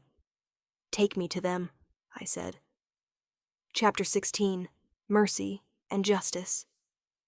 The 5 students sat in a storage room under guard, 3 boys and 2 girls, ages ranging from perhaps 9 to 14. They looked terrified. I recognized 2 of them. Damon, a 14-year-old from combat track who'd always been dismissive of younger students, and Petra, a 12-year-old from intelligence track who I'd helped with tactical theory homework once. Headmaster Vex waited outside with Commander Slate. They were caught at the east wall, attempting to climb down with ropes, Vex explained quietly. When questioned, they admitted they planned to reach the nearest council outpost and report our numbers, capabilities, and departure plans. So they're traitors, Slate said flatly. Execute them or imprison them. Those are the options. They're children, I protested. They're enemy combatants who would have gotten all of us killed. Slate's expression was hard. Your Highness, mercy is admirable, but it can't come at the cost of everyone else's survival. You need to make the hard choice. Sarah. Kieran touched my arm gently. Whatever you decide, we'll support. But he's right. You need to decide. I looked at the 5 faces through the doorway. Scared. Young. Human. Let me talk to them. Alone. Absolutely not, Slate began. Alone, I repeated, with enough authority that he actually stepped back. I entered the storage room. The guards left reluctantly, closing the door behind them. The 5 students stared at me. This 8-year-old girl who somehow commanded armies and spoke with the voice of dead queens. I'm not going to hurt you, I said, sitting cross-legged on the floor to make myself less threatening. I just want to understand. Why? Why did we try to warn the council? Damon's voice dripped with contempt. Because you're leading everyone to their deaths. You're a child playing princess, and you're going to get us all killed. You might be right, I admitted. This might fail catastrophically. But the council was already killing us. The purge mission that killed 8 students last week wasn't an accident. It was systematic elimination of anyone who thought too independently. You were probably on the list too, eventually. At least the council is predictable, Petra said quietly. Brutal, but predictable. We knew the rules, knew how to survive. But you? You're chaos. Revolution, war, everything uncertain. Some of us just want to survive, not be martyrs for a lost cause. That's fair, I said, and I meant it. Survival is a valid goal. Not everyone needs to be a hero. Not everyone wants to die for a kingdom they never knew. They looked surprised that I agreed. But here's my problem, I continued. If I let you go, you'll tell the council everything. They'll know we're leaving, know our numbers, know to set up ambushes along the northern routes. You'll be responsible for dozens of deaths. So you're going to kill us, Damon said, to protect your revolution. I'm trying to find a better option. I looked at each of them. You want survival. I want to protect the people following me. There has to be a solution that serves both. You could imprison us until after you leave, one of the younger boys suggested hesitantly. Then let us go. We can't report information if you're already gone, and we don't know where you went. That could work, but I thought through the implications. We're leaving guards here to protect the students who are staying. If you're imprisoned, you're a resource drain. And when the council eventually attacks Irongate, you'll be caught in the crossfire." "So what then?" Petra asked. "What choice do we actually have?" I took a breath, an idea forming. "You come with us." "What?" Multiple voices spoke simultaneously. "Not as willing participants. As prisoners, if you want to frame it that way. You come north with us, under guard, unable to communicate with anyone. When we reach Thornhaven, when we're safe behind Allied walls, you'll be released to make your own choices. Join us. Leave peacefully, whatever you want." "Why would you do that?" Damon asked suspiciously. "Why not just execute us and eliminate the problem?" "Because I'm not the council." I stood. I don't want to build a kingdom on children's corpses. I don't want to become the thing I'm fighting against. So yes, you tried to betray us. Yes, you're a security risk, but you're also scared kids trying to survive an impossible situation. I understand that. I was sold by my uncle and enslaved at Irongate for 6 months before I discovered who I really was. I know what it's like to just want to live. I walked to the door, then paused. Here's what's going to happen. You'll be kept under guard, but treated with basic dignity. Fed, rested, not harmed. When we reach safety, you choose your own path. But if you try to escape again, if you endanger the others, I will make the hard choice Commander Slate wants me to make. Understood? They nodded, looking shaken. Good. I opened the door. Guards, please escort them to secure quarters. Under watch, but comfortable. They're coming with us. Outside, Slate looked like he wanted to argue, but Vex placed a hand on his shoulder. She's showing wisdom beyond her years, Vex said quietly. Mercy with limits. Justice with compassion. That's the mark of a true queen. Or a soft leader who'll be destroyed by harder opponents, Slate muttered. Maybe. But I'd rather follow a soft leader with principles than a hard leader without them. Vex turned to me. You handled that well, Your Highness. Better than many rulers twice your age would have. I just didn't want to kill children for being scared. I felt exhausted again, the weight of decisions pressing down. Is that really wisdom, or just basic humanity? In this kingdom, basic humanity has become rare enough to count as wisdom. He gestured toward the dormitories. Get some sleep. Tomorrow changes everything. I did try to sleep, but nightmares kept pulling me back to consciousness. Uncle Garrett's face as he took the gold. Lord Ashwood's cold laughter. The smell of burned flesh from the soldier I'd killed with fire. Around 3 a.m, I gave up and went to the library. Wren was already there, curled in a window seat with a book on Northern geography. Couldn't sleep either, she asked. Too much thinking. Want to share the thinking or keep it private? I sat beside her, looking out at the dark landscape. I keep wondering if I'm doing the right thing. Leading people into danger, starting a war, asking children to fight for a kingdom most of them never knew. Are you having second thoughts? Yes, constantly, 100 times a day. I paused. But I don't see another option. The council won't reform itself. They'll keep purging, keep brutalizing, keep treating people as disposable until someone stops them. So you're the someone. Apparently. I smiled without humor. Lucky me, being born into the responsibility. You could still walk away, abdicate your claim, disappear. Could I, though? Knowing what I know, having these abilities, being the last heir to a throne that might actually mean something? I shook my head. I don't think I could live with myself. Then you have your answer. Wren closed her book. You're not doing this because you want to. You're doing it because you have to. Because you're the only one who can. That's not ambition or power hunger or playing princess. That's responsibility.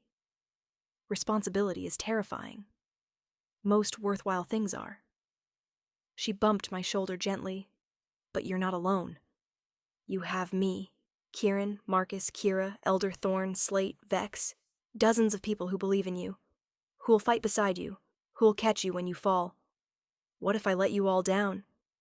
Then we pick ourselves up and try again. That's how revolutions work. Lots of falling, lots of getting back up. She smiled. Besides, you're 8 years old and you made Lord Ashwood run scared. Imagine what you'll be capable of at 18, at 25, at 40. I tried to imagine that, being older, experienced, truly powerful. Would I still be me? Would I remember what it felt like to be a frightened child sold for gold? Promise me something, I said quietly. Depends on the promise. If I ever become like them, like the Council, like Lord Ashwood, like people who forget that power is supposed to serve, not dominate, promise you'll stop me. However necessary. Wren looked at me seriously. That's a heavy promise.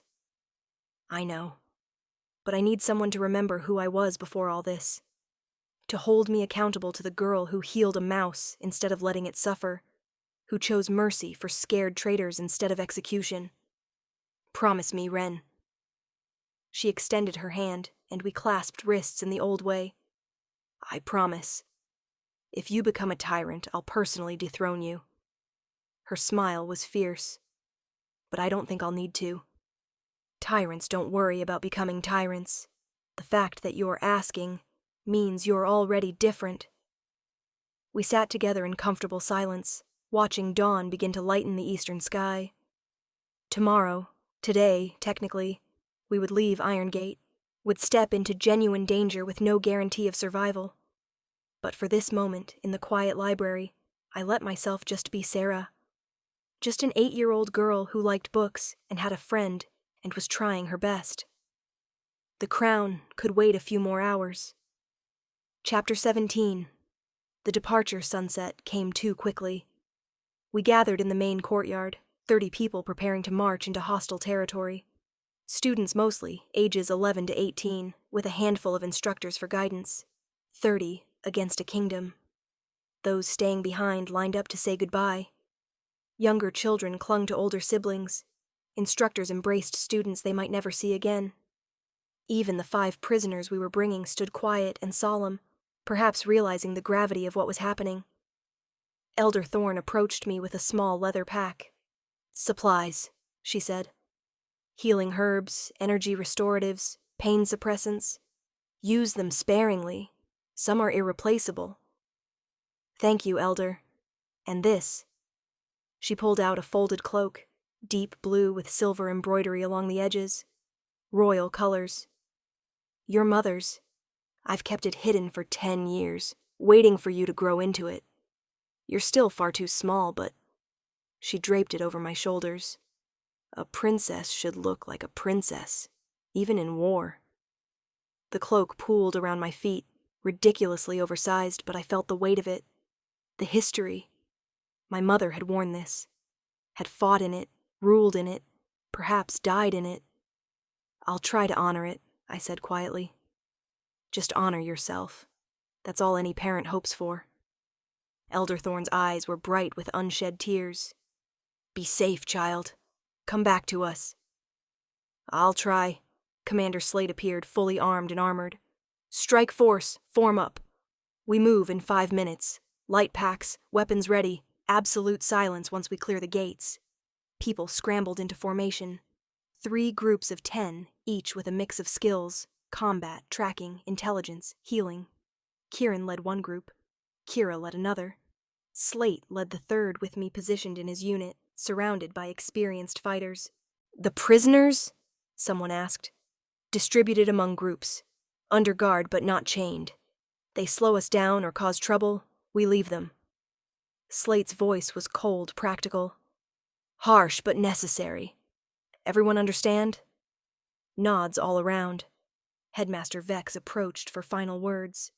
The northern route takes you through Widow's Pass, down into the lowlands, then across open country to Thornhaven. 2 weeks hard march if nothing goes wrong. 3 if you encounter resistance. He looked at me specifically. Your Highness, remember? Surviving is more important than honor. If you have to retreat, retreat. If you have to hide, hide. If you have to use your full power and reveal yourself to every council spy in the kingdom, do it. Just survive." "I will," I promised. "Then go, and may whatever gods still favor the crown watch over you." The gates opened. We slipped out into deepening twilight, single file, silent as ghosts. Behind us, Irongate's gates closed with a finality that made my chest tight. We were committed now. No turning back.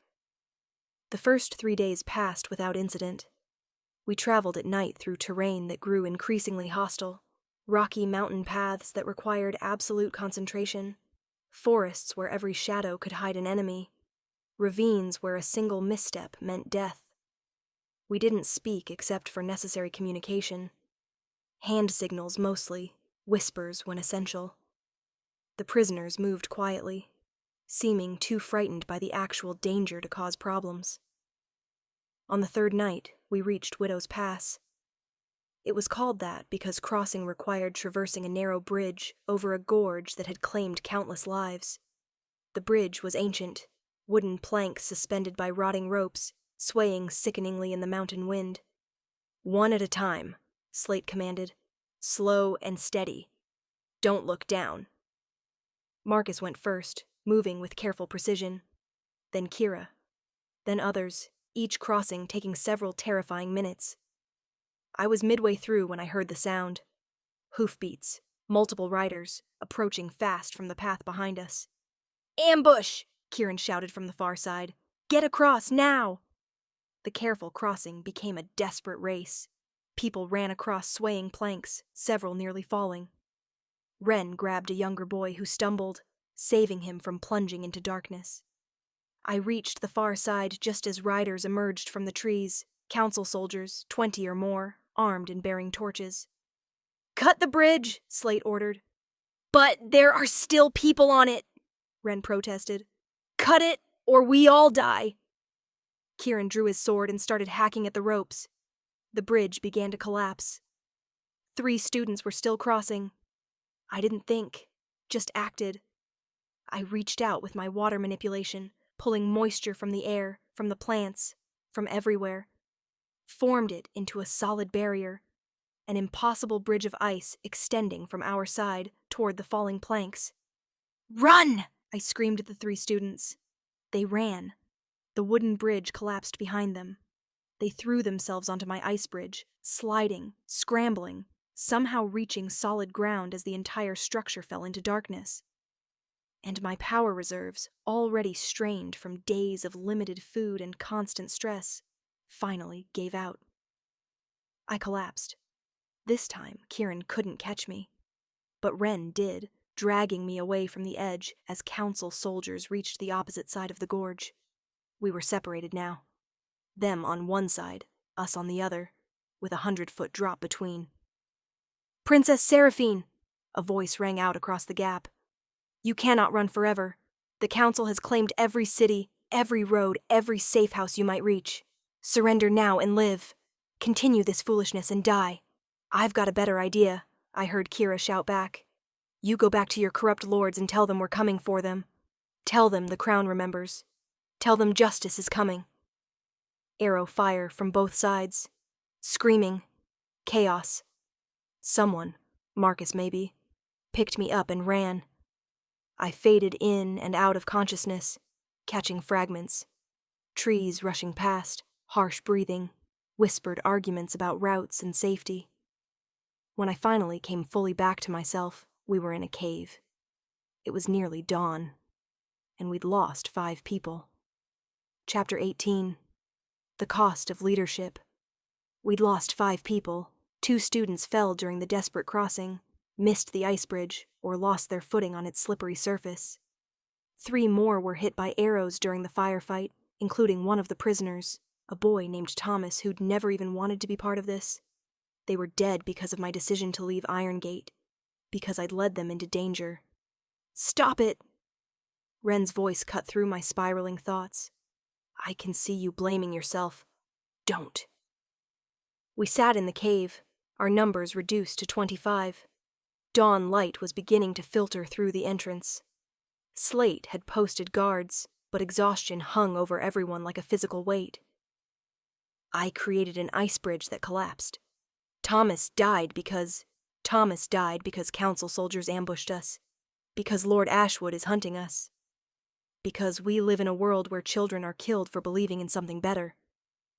Wren gripped my shoulders. You saved 3 people with that bridge. 3 who would have died otherwise. That matters. 5 still died.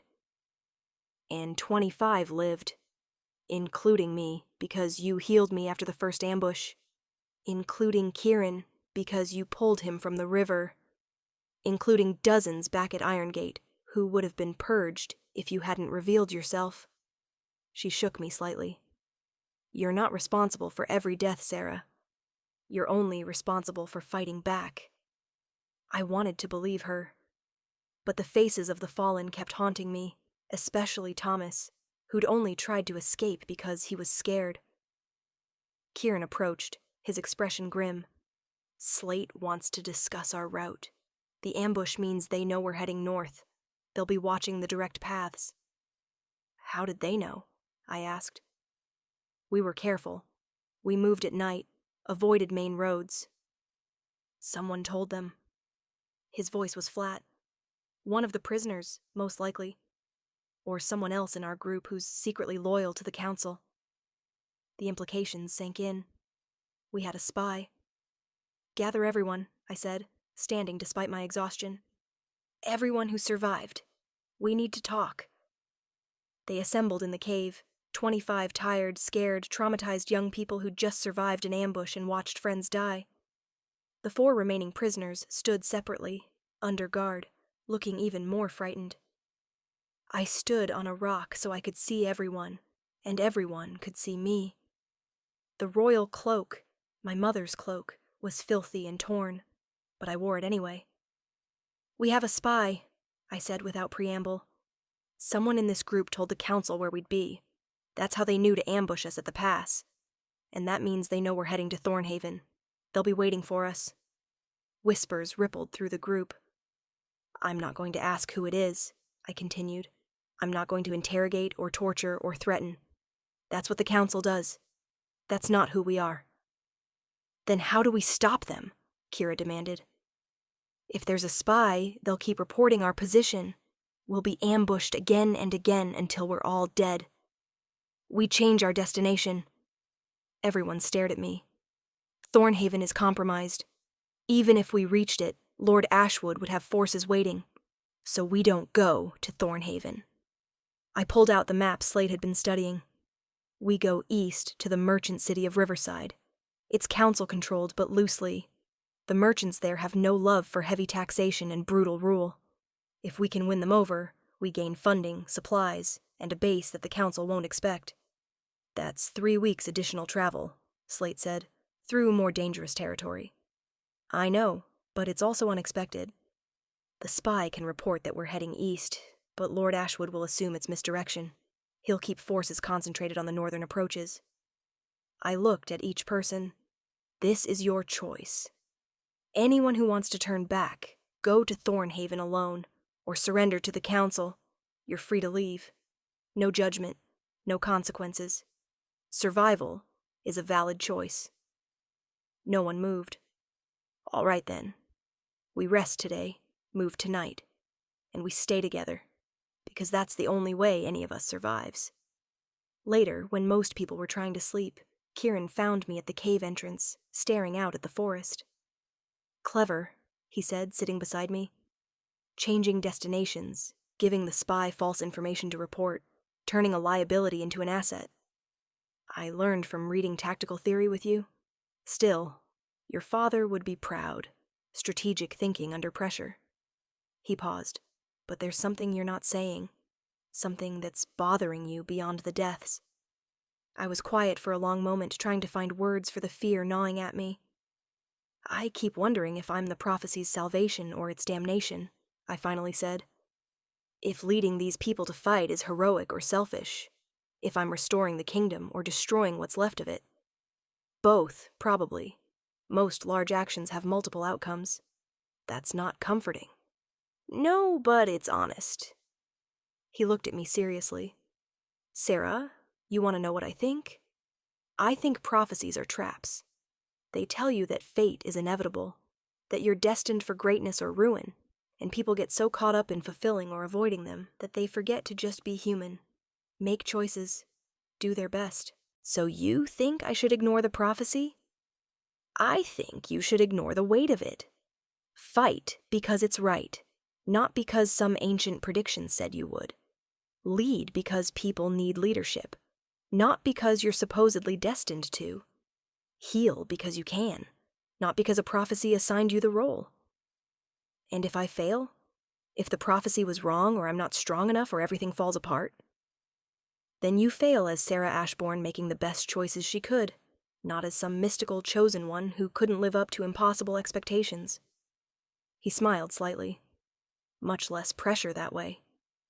I thought about that, about the difference between being forced into a role and choosing it freely. Thank you, I said quietly, for reminding me I'm still just me. You're welcome. Though I'd argue you're not just anything. You're Sarah Ashbourne, who survived being sold at 8, who trained at an assassin academy, who saved my life and healed the dying, and created ice bridges out of thin air. That's pretty extraordinary even without prophecies and royal bloodlines. When did you get so wise? I've always been wise. You just haven't been paying attention. I shoved him lightly, and he laughed, and for a moment we were just two young people trying to find humor in an impossible situation. Then Wren appeared, her expression urgent. Sarah, we have a problem. One of the prisoners, Damon, he's gone. His guards found their post abandoned, and Damon missing. My stomach dropped. When? Within the last hour. He must have slipped away during the shift change. He's heading to the nearest council outpost, Kieran said immediately, to report our actual position and the change in destination. How fast can he move? I asked Slate, who'd appeared behind Wren. Fast enough. If he reaches an outpost by tomorrow, soldiers could be here in 2 days. Slate's expression was grim. We need to move now. Forget resting. We pack up and march immediately. People are exhausted. They need to be alive, more than they need rest. He was already barking orders. Everyone up! Pack your gear! We move in 10 minutes! Chaos erupted as people scrambled to gather belongings, to shake off exhaustion, to prepare for another desperate march. I stood, frozen, watching it unfold. Damon had escaped, because I'd shown mercy, because I'd chosen not to imprison or execute potential traitors. And now everyone was in greater danger because of that choice. Elderthorn's voice echoed in my memory. Mercy is admirable, but it can't come at the cost of everyone else's survival. I'd been naive, idealistic, stupid. Stop, Wren said firmly, reading my face. Don't do that. Don't punish yourself for being decent. Decent got people killed. No, Damon's betrayal got people killed. Your mercy gave him the choice to be better. He chose wrong. That's on him, not you. The result is the same. The result is that you maintained your principles even when it was hard, even when it would have been easier to be cruel. She pulled me toward where people were gathering. Come on, Your Highness. Time to lead. Chapter 19. Riverside. We reached Riverside 3 weeks later, having survived 2 more ambushes, starvation-level rationing, a flash flood that nearly drowned half the group, and the constant terror of being hunted. We'd lost 3 more people. 22 remained. 22 traumatized, half-starved, desperate survivors who looked to me for salvation I wasn't sure I could provide. Riverside sprawled along the banks of the Silver Flow River, a merchant city that existed on trade, commerce, and the ever-shifting allegiances that came with profit motivation. The council claimed it, but their control was tenuous. Merchants cared about gold, not politics. We entered at dusk, disguised as a merchant caravan. Slate had connections here, old contacts from his days before Irongate, people who owed him favors, or at least wouldn't immediately turn us in. The safe house was in the warehouse district, a nondescript building that smelled of spices and river water. An old woman named Marta met us at the door. "Slate," she said, embracing him briefly. "Heard rumors you were dead." "Disappointed?" "Mildly. I won the betting pool on your survival." She looked past him at our ragged group. "These are the revolutionaries everyone's talking about? They look like drowned rats." "They're survivors," Slate corrected, "and they need shelter, food, and time to recover." "They need more than that. They need an army, resources, and political support. What they have is a lost princess and a prayer." Marta's sharp eyes found me in the crowd. "You. Little one in the oversized cloak. You're the heir?" I stepped forward. "Seraphine Aldrich, thank you for sheltering us. Thank me when you survive the week. The council has a bounty on your head. 5,000 gold marks, dead or alive. That's enough to tempt even people who hate them." She gestured us inside. "Come. Food first, strategy after. Can't plan revolutions on empty stomachs." The warehouse was larger than it appeared from outside, with hidden rooms and passages that spoke of years smuggling contraband. Marta had clearly prepared for guests. There was hot food, clean water, and places to sleep that weren't cold ground. People collapsed with relief. Some cried. Others just stared at nothing, processing trauma. I found a quiet corner and finally allowed myself to feel the weight of 3 weeks' constant terror. We'd made it. We'd survived. We'd reached a temporary haven. But we were no closer to actually challenging the council. No army, no support. Just 22 exhausted children in a warehouse, hunted by an entire kingdom. Food. Kieran appeared with a bowl of stew. "You need to eat." "I need to figure out what happens next." "You need to eat, then figure out what happens next. That's an order from your chief strategic advisor." "Since when are you my chief strategic advisor?" "Since I'm the only one here with actual political knowledge about merchant cities and how to manipulate them." He forced the bowl into my hands. "Eat. That's not a suggestion." I ate. The stew was simple, vegetables and broth, but it was hot, and it was real food, and it was the best thing I'd tasted in weeks. "Better?" Kieran asked. "Marginally less terrible." "I'll take it." He sat beside me, his own bowl in hand. "I've been thinking about Riverside, why it matters, how we can use it." "Enlighten me." Merchants here control most of the kingdom's trade routes. Food, weapons, supplies, information. Everything flows through Riverside at some point. The council needs them cooperative, which means they can't squeeze too hard. It's a delicate balance. And you think we can exploit that balance? I think if we can convince the merchants that a restored crown would be better for business than the council's heavy-handed taxation, we gain powerful allies. His eyes gleamed with tactical excitement. Merchants don't care about bloodlines or prophecies. They care about profit. So we offer them better profit. With what resources? We have nothing. We have you, a princess with healing abilities, water manipulation, fire control, gifts that could revolutionize trade. Water weavers can protect ships from storms, can find clean water in drought, can irrigate crops. Fire wielders can power forges, can signal across distances, can protect caravans from bandits. He leaned forward. "Sarah, you're not just a political symbol. You're an economic asset. If we frame your restoration as good for commerce, as something that will enrich the merchants rather than cost them, we win their support." I stared at him. "That's brilliant. I have my moments." He smiled. "Tomorrow we start meeting with merchant leaders. Quietly, carefully. We build a coalition not of idealists, but of pragmatists who see opportunity in change. And if they betray us for the bounty, then we die. But we die trying something clever instead of hiding in warehouses until we starve." He finished his stew. "I'll take that risk." The next week was a blur of clandestine meetings. Marta introduced us to key figures in Riverside's complex commercial web. The Silk Merchants Guild, who'd seen profits plummet under council tariffs. The shipwrights' union, who resented council regulations. The grain traders, who'd been cheated by corrupt officials. Each meeting followed a similar pattern. Introduce the crown princess, let me demonstrate abilities, then Kieran would present the economic argument for restoration. Better trade agreements, reduced tariffs, protection for honest merchants. A return to the old laws that had made Riverside wealthy.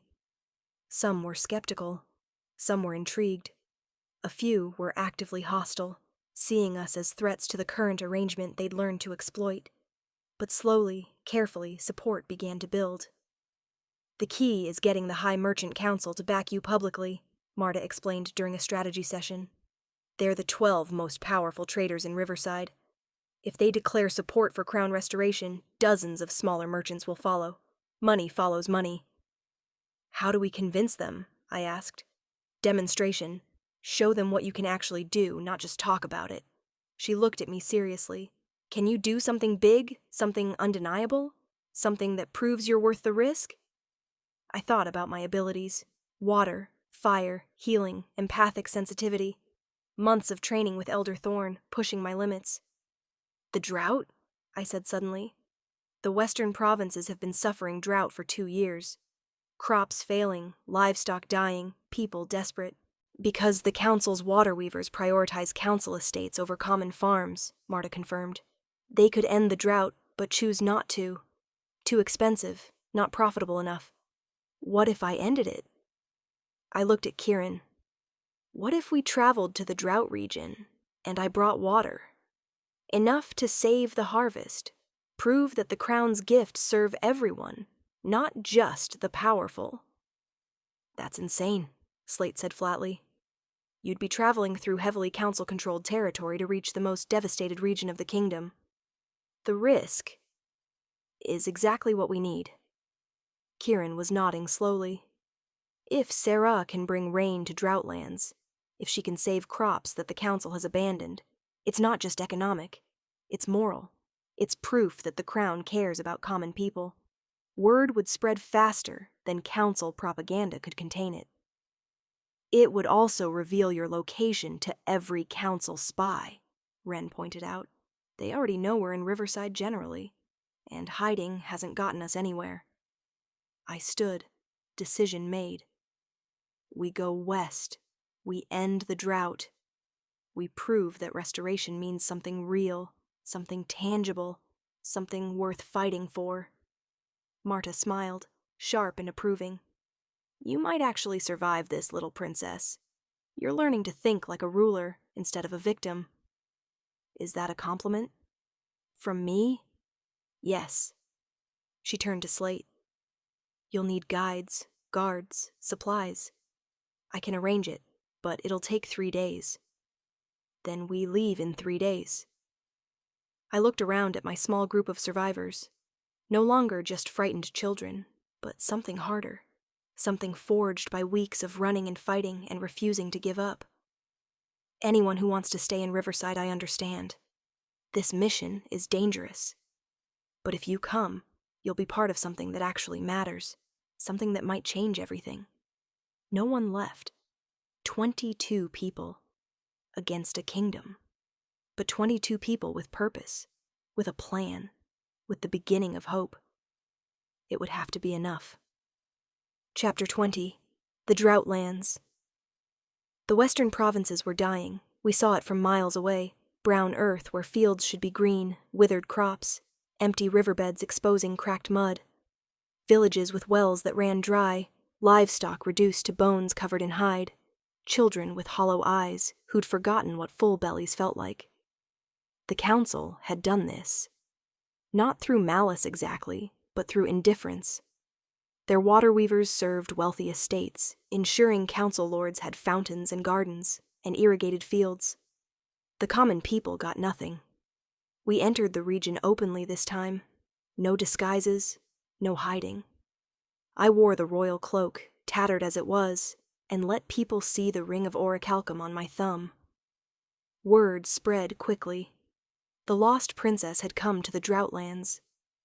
We reached the village of Thornwell on the 5th day of travel, a settlement of perhaps 200 people, clustered around a well that had run completely dry 3 months ago. The village elder, a woman named Elsa, with a face carved by decades of sun and hardship, met us at the village center. "You're her?" she said, not quite a question. "The princess everyone's talking about." "I am, and I've come to help if you'll let me."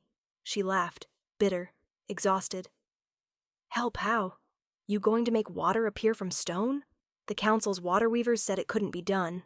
Said the aquifer is too deep. Said we should relocate if we wanted to survive.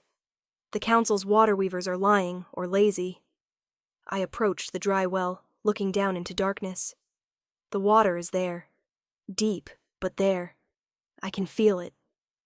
I'd been practicing during our travels, extending my water sense deeper and deeper into the earth, learning to feel underground rivers, aquifers, moisture trapped in stone. It was there. 50 feet down, maybe more. A vast reservoir that would sustain this village for decades if properly tapped. "Everyone step back," I said. The villagers obliged, forming a wide circle. My group positioned themselves at the edges, ready to defend if council soldiers appeared, ready to protect me if this went wrong. I knelt at the well's edge and placed both hands on the stone, closed my eyes, reached down with my water sense. There. Deep underground, I felt the aquifer's presence, cold, clean, abundant. All that separated it from the surface was 50 feet of rock and earth. I'd never tried to manipulate water through solid stone before, never pushed my abilities on this scale. But I thought of the children I'd seen, starving because of council indifference. Thought of my mother, who would have done this without hesitation. I pulled. The water resisted. Stone held it trapped, reluctant to release what it had held for millennia. I pulled harder, feeling the ring grow hot, feeling my power surge through me like lightning. Deep underground, something shifted. Water began moving, rising through microscopic cracks in the stone, following the path my power carved. Upward, upward, upward. It exploded from the well like a geyser, shooting 15 feet into the air before settling into a steady, abundant flow. Clean water. Cold and pure. Enough to sustain the entire village. The villagers stared in shock. Then someone screamed, with joy, not fear. They rushed forward, cupping hands to catch the water, drinking deep, crying, laughing, celebrating like they'd forgotten how to do. I collapsed backward, drained but smiling. "One village," Kieran said, helping me sit up. "One well. We need to do this hundreds of times to make a real difference. Then we'll do it hundreds of times." I watched villagers filling every container they had, watched children splashing in puddles forming around the well, watched hope return to faces that had forgotten it existed. This is what the crown should be. This is what I'll fight to restore. Elsa approached, tears streaming down her weathered face. "Bless you, Your Highness. Bless you and yours. If you need anything at all, Thornwell is yours. I need you to spread the word. Tell other villages that the crown has returned, that I'm bringing water to droughtlands, healing to the sick, hope to the desperate. Tell them to hold on, to survive, to wait. Change is coming. I'll tell everyone." She knelt, fist pressed to heart. "The crown protects." "The crown protects," other villagers echoed, kneeling one by one. And for the first time since claiming the throne in Irongate's assembly hall, I truly felt like a queen. We spent 3 weeks in the droughtlands, moving from village to village. I brought water where there was none, healed the sick with my mother's gift, used fire to clear diseased crops and make room for new planting. Kieran organized villagers into support networks, teaching them how to protect their new water sources, how to resist council retaliation, how to build community instead of relying on indifferent authorities. Marcus documented everything: names of villages, number of people helped, resources needed for the future, creating the foundation for a kingdom that remembered its people individually, not as faceless masses. Ren and Kira trained volunteers in basic defense. Not enough to face council soldiers, but enough to protect their homes from bandits or corrupt officials. And everywhere we went, word spread. The lost princess had returned. She brought gifts of healing and water. She served the people instead of ruling over them. She was everything the council wasn't. By the 4th week, we weren't just a group of 22 survivors anymore. We were the center of a growing movement, hundreds of villagers who swore loyalty, who offered supplies, who promised to fight when the time came. But we'd also attracted council attention. Lord Ashwood arrived with 500 soldiers on the 28th day. We were in the village of Ashford, ironically named for the man hunting us, when scouts reported the army's approach. 500 troops, Slate said grimly. Professional soldiers, well equipped. We have maybe 100 volunteers who barely know which end of a sword to hold. This isn't a fight we can win. Then we don't fight. I looked at the villagers assembled in the square, men, women, children who'd pledged loyalty to a crown they'd never known. We can't ask them to die for us. Not yet. Not when we're not strong enough to protect them. So we run? Kira asked. Again? We retreat strategically, live to fight when we have actual strength. I turned to Kieran. Is there a way out? The river. He pointed to the silver flow, which ran through Ashford. We can take boats downstream, reach Riverside before Ashwood's force catches us. But if we leave these villages defenseless, Ashwood will destroy them. Burn the crops, poison the wells, execute anyone who helped us. Make an example. The villagers were listening, I realized, watching to see what their princess would do when faced with impossible choices. Save myself or save them. Run or stand. Survival or principle. We split up, I said. The fighters, my core group, we evacuate by river. The villagers scatter to surrounding provinces, hide with family, pretend they were coerced into helping us. If questioned, they blame us. Say we forced them to cooperate. That's not honorable, one of the village elders protested. We chose to follow you. We won't pretend we were coerced. I'm ordering you to pretend, because honor doesn't protect you from execution. I looked around at all these people who'd given us hope and shelter and loyalty. I won't build my kingdom on your corpses. So you scatter, you hide, you survive. And when I'm strong, enough to actually protect you, when I have an army instead of a prayer, you join me then. Understood? Reluctant nods. Good. Everyone starts moving now. Ashwood's force is 2 hours away. The next hour was chaos. Villagers gathering what they could carry, saying rushed goodbyes, disappearing into the countryside. My group prepared boats, loaded supplies, made ready for another desperate escape. I stood at the river's edge, watching Ashford empty, feeling like a failure. You made the right choice, Ren said quietly beside me. Did I? Or did I just abandon people who trusted me? You saved them. If we'd stayed and fought, they'd all be dead. Now they're alive and scattered, and will remember that you valued their lives over your pride. She squeezed my hand. That's what queens do. Make impossible choices and live with the weight. Lord Ashwood's army appeared on the horizon. Dust cloud rising. 500 soldiers marching in formation. Time to go, Slate said. We boarded the boats, crude river craft, nothing elegant, but they floated and they moved. Pushed off from shore and let the current carry us downstream, away from Ashwood, away from the villages we'd helped, toward an uncertain future. I looked back once, saw Ashwood's forces reach the empty village, saw soldiers searching houses, finding nothing, saw Lord Ashwood himself, distant but recognizable, standing in the square we'd occupied just hours before. He raised something, a torch. The village began to burn. He's destroying it anyway, I whispered. Even though we left. Even though no one's there. He's sending a message, Kieran said, his voice tight with controlled rage. That helping you has consequences. That the council doesn't forget. That mercy is weakness. Then we'll send a better message. I watched flames consume buildings where we'd brought hope. We'll show the kingdom that cruelty has consequences too. That the council's rule is ending. That change is inevitable. How? Wren asked. We're still running. Still hiding. Still not strong enough. I thought about the prophecy.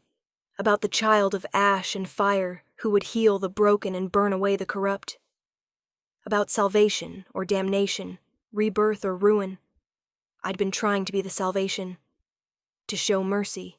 To value every life. To build a kingdom on compassion. But maybe the kingdom needed something else first. Maybe it needed fire.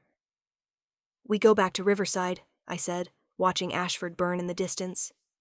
We gather every ally we've made, merchants, villagers, anyone who hates the council. We stop running and start building an actual army. And then, I didn't finish. Didn't need to. Everyone understood. Then we went to war. Chapter 21. 2 years later, I was 10 years old when we finally stopped running. Riverside became our true base, not a hiding place, but the foundation of a growing resistance. The merchants had seen what I could do in the Droughtlands. Word spread faster than the council could contain it. Gold started flowing into our cause, not from idealism, but from calculated investment in a future that promised better trade. With gold came weapons. With weapons came soldiers, not children forced into service, but volunteers who'd suffered under council rule and wanted something different. With soldiers came hope. Commander Slate trained our growing force with brutal efficiency. Kieran used his noble connections to sway minor houses, to create fractures in council unity, to turn their own system against them. Wren built an intelligence network that tracked every council movement, every weakness, every opportunity. And I learned. Elder Thorne continued my training through smuggled visits, pushing my abilities further than I'd imagined possible. Water and fire were just the beginning. I learned to sense life forces from miles away, to heal injuries that should have been mortal, to command elements with precision that made me dangerous on any battlefield. But more importantly, I learned to lead. Not with grand speeches or mystical authority, but with consistent presence. I visited every camp, learned every soldier's name, sat with the wounded, mourned with those who'd lost family. I wasn't just a symbol anymore. I was real, present, human. The council noticed. They sent assassins, 12 attempts in 2 years. I survived them all. They tried to poison our water supply. I detected it before anyone drank. They attempted to turn my own people against me with bribes and threats. Wren's intelligence network caught them before they could act. With each failed attempt, the council looked weaker. More desperate, more vulnerable. They're fracturing, Kieran reported during a council of war when I was 11. We sat in what had become our permanent headquarters, a fortified compound in Riverside, with walls, guards, and the trappings of actual governance. 3 council houses have secretly reached out about negotiating peace terms. 5 more are staying neutral, refusing to commit forces. Only Ashwood, Blackmere, and Thornridge are still actively opposing us. 3 houses against our entire resistance, Kira said. She was 19 now, scarred and deadly, my chief military commander. We outnumber them 5-1. Why are we still waiting? Because war is expensive, Marcus answered. He managed our finances now, tracking every gold mark with the same precision he'd once used for inventory. We're winning through economic pressure. Merchants refusing to trade with council territories, nobles switching allegiance to avoid bankruptcy. An actual military campaign would cost thousands of lives and drain resources. Resources matter less than justice, one of the newer advisors argued. The council murdered the royal family. They've oppressed the kingdom for a decade. They deserve destruction, not negotiation. They deserve trial and accountability, I corrected. Destruction just makes us another version of them. Your Highness, with respect, showing mercy to murderers sends the wrong message. Does it? Or does showing that we value justice over vengeance prove we're actually different? I looked around the table, 20 advisors now, a mixture of former students, merchants, minor nobles, and common folk who'd risen through competence. We're not building a revenge kingdom. We're restoring what my family believed in. Protection of all people, fair trials, mercy when possible without compromising safety. The people want blood, Slate said bluntly. They've suffered. They want to see their oppressors punished. Then we'll punish those who are guilty after fair trials with evidence and testimony. I stood, walking to the map of the kingdom that dominated one wall, marked with pins showing our territories in blue, council territories in red. But we don't massacre. We don't purge. We don't become the thing we fought against. Even Lord Ashwood? Kieran's voice was carefully neutral. Even my father, who orchestrated the coup, who murdered your family, who spent 2 years trying to kill you. I met his eyes. We'd had this conversation privately dozens of times. He still struggled with the contradiction, loving a son's memory of his father while hating what that father had become. Even him, I said quietly. When we capture him, and we will capture him, he'll stand trial, face justice, answer for his crimes. But the decision about his fate will be made by law and evidence, not by my personal anger. That's either wisdom or weakness, the advisor said. History will decide which. Then let history decide. For now, we continue the strategy that's working. Economic pressure, political isolation, demonstrating that we govern better than they do. I returned to my seat. When the council is reduced to just the 3 hardline houses, when their own people are begging for peace, then we move militarily, not before.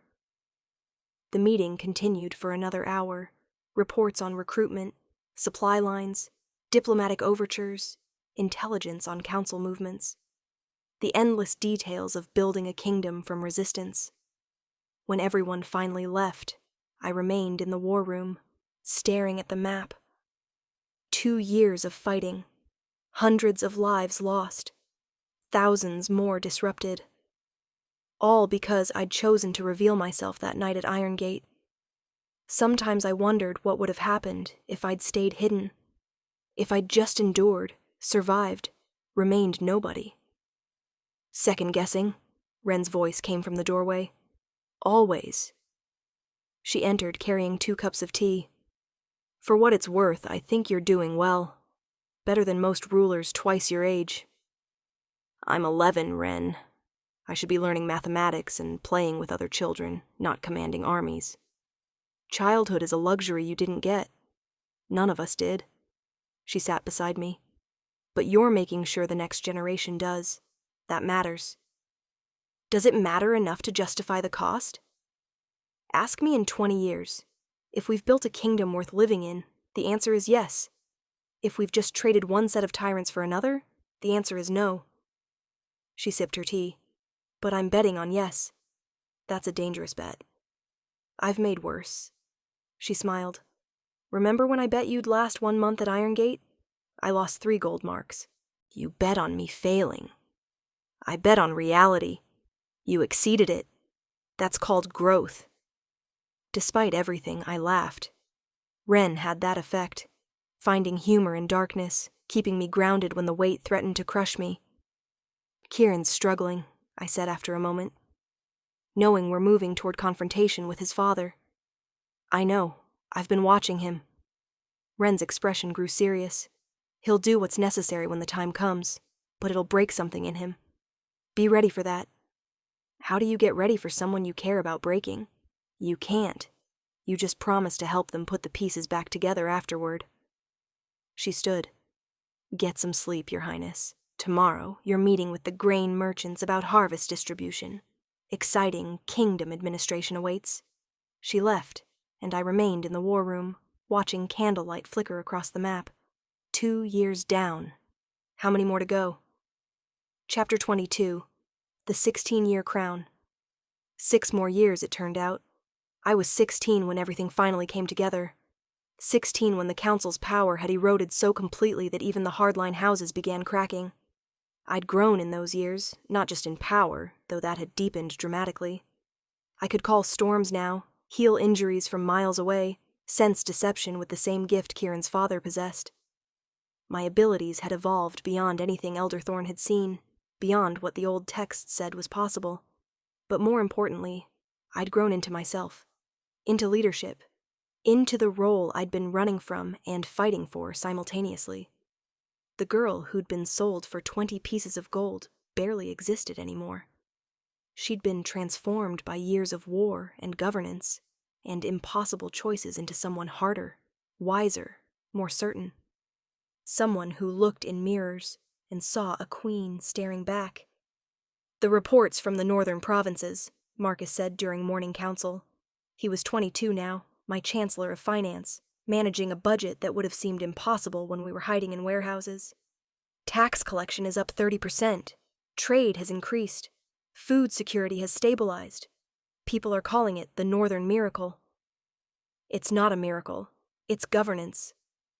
I reviewed the documents he'd brought. We protect merchants instead of extorting them. We invest in infrastructure instead of lining aristocratic pockets. We treat people like they matter. It's not complicated. It's revolutionary, Kira corrected. She commanded 5,000 soldiers now, a real army, professionally trained and equipped. The council territories are hemorrhaging population. People are fleeing to our lands because they can actually survive here. Another year of this, and the remaining council territories will collapse from empty. Lord Ashwood won't let it collapse peacefully, Kieran said. He was 21, my chief diplomatic advisor, and de facto second in command. He's planning something. My sources in his household say he's been meeting with foreign powers, trying to buy mercenary support. How desperate is he? I asked. Very. His own house is fracturing. Half his family has secretly approached us about defection terms. He's down to maybe 2,000 loyal soldiers, no popular support, and a treasury that's nearly empty. Kieran's expression was complicated, satisfaction mixed with something that might have been grief. He's cornered. Cornered animals are the most dangerous. Then we give him a way out that isn't destruction. I looked around the council table, 12 core advisors now, representing every region and interest in our growing kingdom. We offer terms, public terms that everyone can see. Amnesty for soldiers who lay down arms, fair trials for leaders who surrender, protection for civilians regardless of past allegiances. He'll refuse, Slate said. He's too proud, too invested in the idea that he was right. He'll fight to the last man. Probably, but we offer anyway. Because the people watching need to see that we tried every alternative before using force. I stood. Draft the terms, send them under flag of truce, and prepare for the likelihood that he rejects them. And when he rejects them? Wren asked. She ran our intelligence network now, eyes and ears across the kingdom, keeping us aware of every threat and opportunity. Then we end this, once and for all? Lord Ashwood rejected the terms within hours. His response was delivered by courier, a young soldier who looked terrified to be standing in our headquarters. The message was brief. The council does not negotiate with traitors. Meet me at Thornfield Plain at dawn 3 days hence. We'll settle this the way it should have been settled 10 years ago, in blood.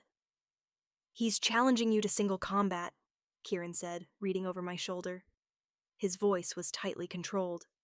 Champion against champion. Winner takes the kingdom. That's archaic, Marcus protested. Kingdoms aren't decided by duels anymore. We have laws, processes. He's trying to avoid total war, I interrupted. If I fight him directly, winner takes all. It saves thousands of lives.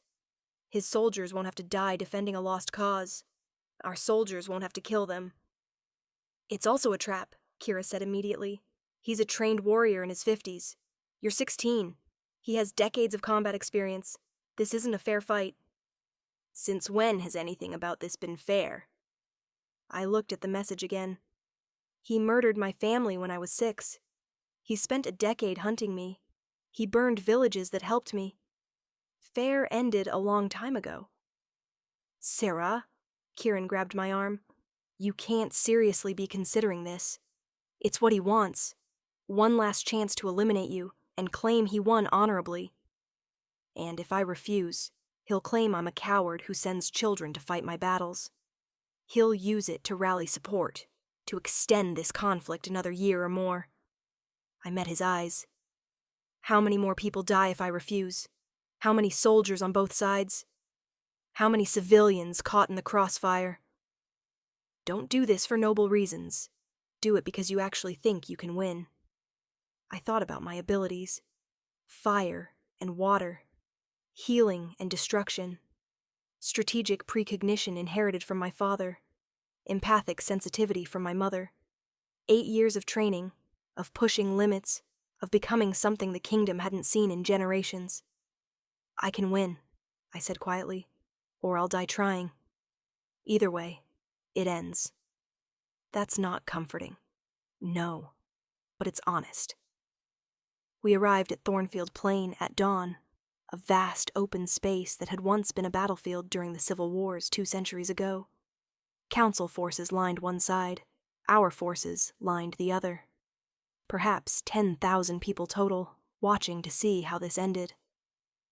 Lord Ashwood stood in the center, fully armored, sword drawn. He looked older than I remembered, graying, weathered, but still dangerous. Still the man who'd destroyed my family. I walked out to meet him wearing my mother's cloak and my father's strategic mind. No armor. It would only slow me down. Just the ring of orichalcum on my thumb and the gifts in my blood. Princess Seraphine. His voice carried across the field. You've grown. You've aged. 10 years of hunting a ghost will do that. He circled slowly, assessing. I knew, you know, the moment I bought you. I recognized the eyes, the face, knew exactly what I was purchasing. Then why not kill me immediately? Because I wanted leverage, a secret heir, hidden and controlled, useful for political manipulation. I thought I could keep you contained, docile, useful. He smiled without humor. I underestimated you dramatically. Most people do. I'm small and young and female, easy to dismiss. You're your mother's daughter and your father's heir. Nothing about you is easy. He raised his sword. Ready to die for your kingdom, princess? Ready to take back what you stole. He attacked. Fast, faster than someone his age should move. Decades of combat experience translating into precision strikes that should have ended the fight immediately. But I had my father's gift. Strategic precognition. I saw his attacks before he made them, felt the probable trajectories, the openings, the traps. I dodged. Water formed from morning dew, creating barriers that slowed his strikes. Fire erupted from my hands, forcing him back. We fought across the plain, blade against elements, experience against raw power, age against youth. You can't maintain this forever, he gasped, breathing hard. Power has limits. You'll exhaust yourself and then I'll have you. You're assuming I'm trying to outlast you. I reached deep, past the surface abilities, into the well of power that had been growing for 8 years. Pulled water from the ground, fire from my core, air from the atmosphere. Combined them. Water and fire shouldn't mix. But with precise control, with understanding of elements at a molecular level, they could be forced to cooperate. Steam erupted around us, superheated, blinding, disorienting. Lord Ashwood swung blindly. His sword cut through steam, hitting nothing. I moved inside his guard, placed my hand on his chest. Let healing energy flow, not to help, but to show him exactly what I could do. I could stop your heart right now, I said quietly.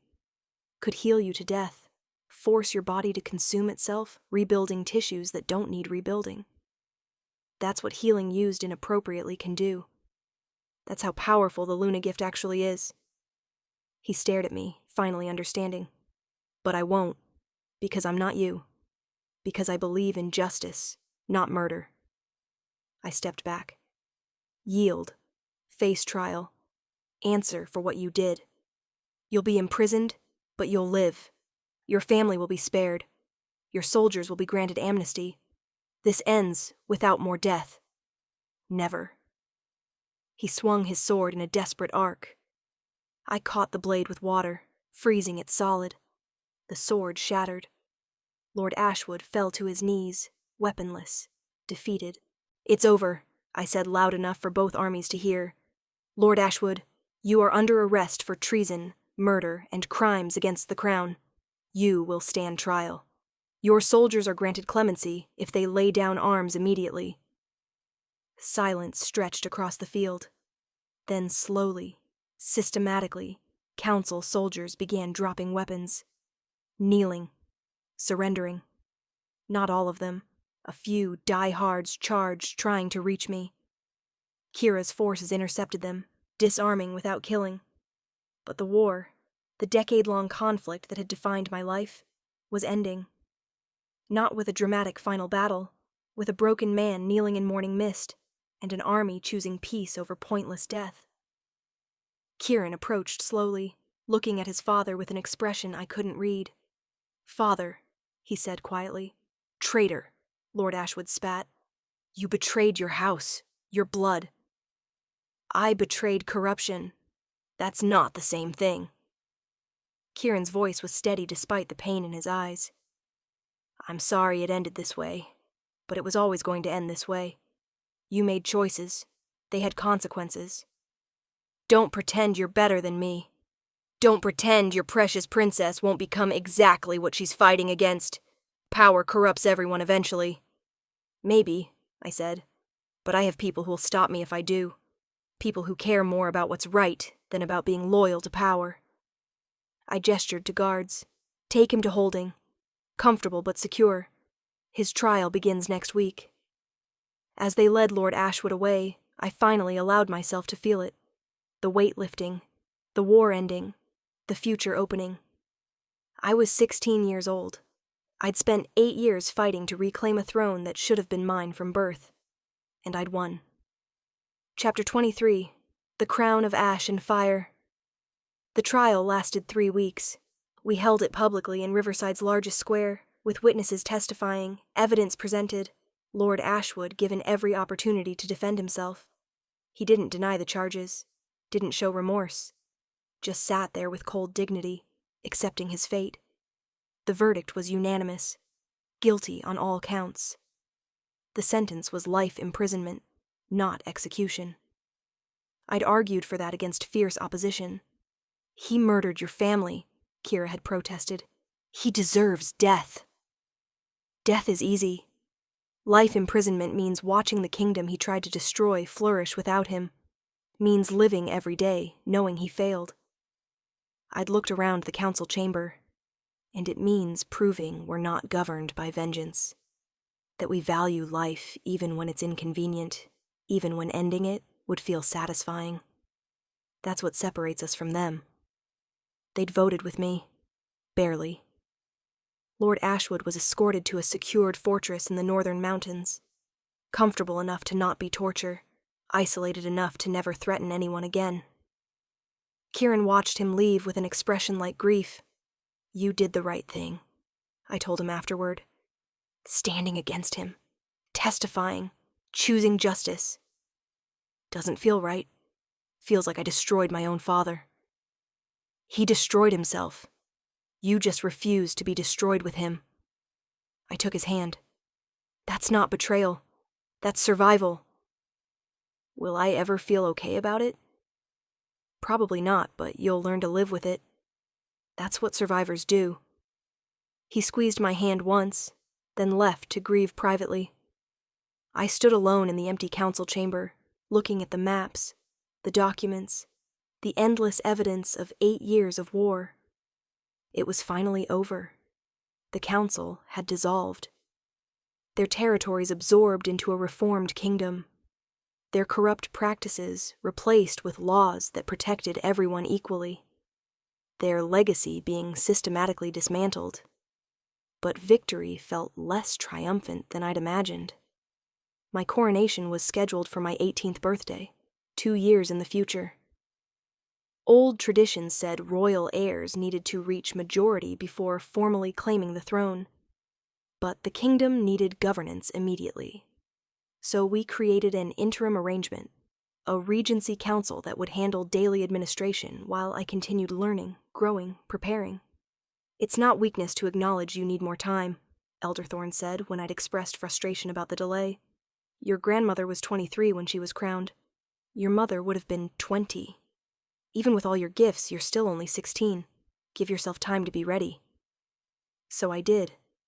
2 years of intensive education, learning law, economics, diplomacy, everything a queen needed beyond combat and magic. 2 years of traveling the kingdom, meeting people, understanding their needs. 2 years of making mistakes in low-stakes situations so I wouldn't make them later. 2 years of becoming someone worthy of the crown. Kieran remained at my side through all of it, friend, advisor, eventually something more as we both grew into adults, and feelings that had been dormant during wartime finally had space to develop. "I love you," he said one evening when I was 17, the two of us sitting in a garden that had been built over the ruins of Irongate. We'd demolished the assassin school, replacing it with a memorial and healing center. "I know," I replied. "I've known for years. I was just waiting for us both to be old enough that it wasn't weird." "Is 17 old enough? For acknowledging feelings? Yes, for anything more serious. Ask me when I'm 20. I smiled at his expression. "We've got time, Kieran. No need to rush."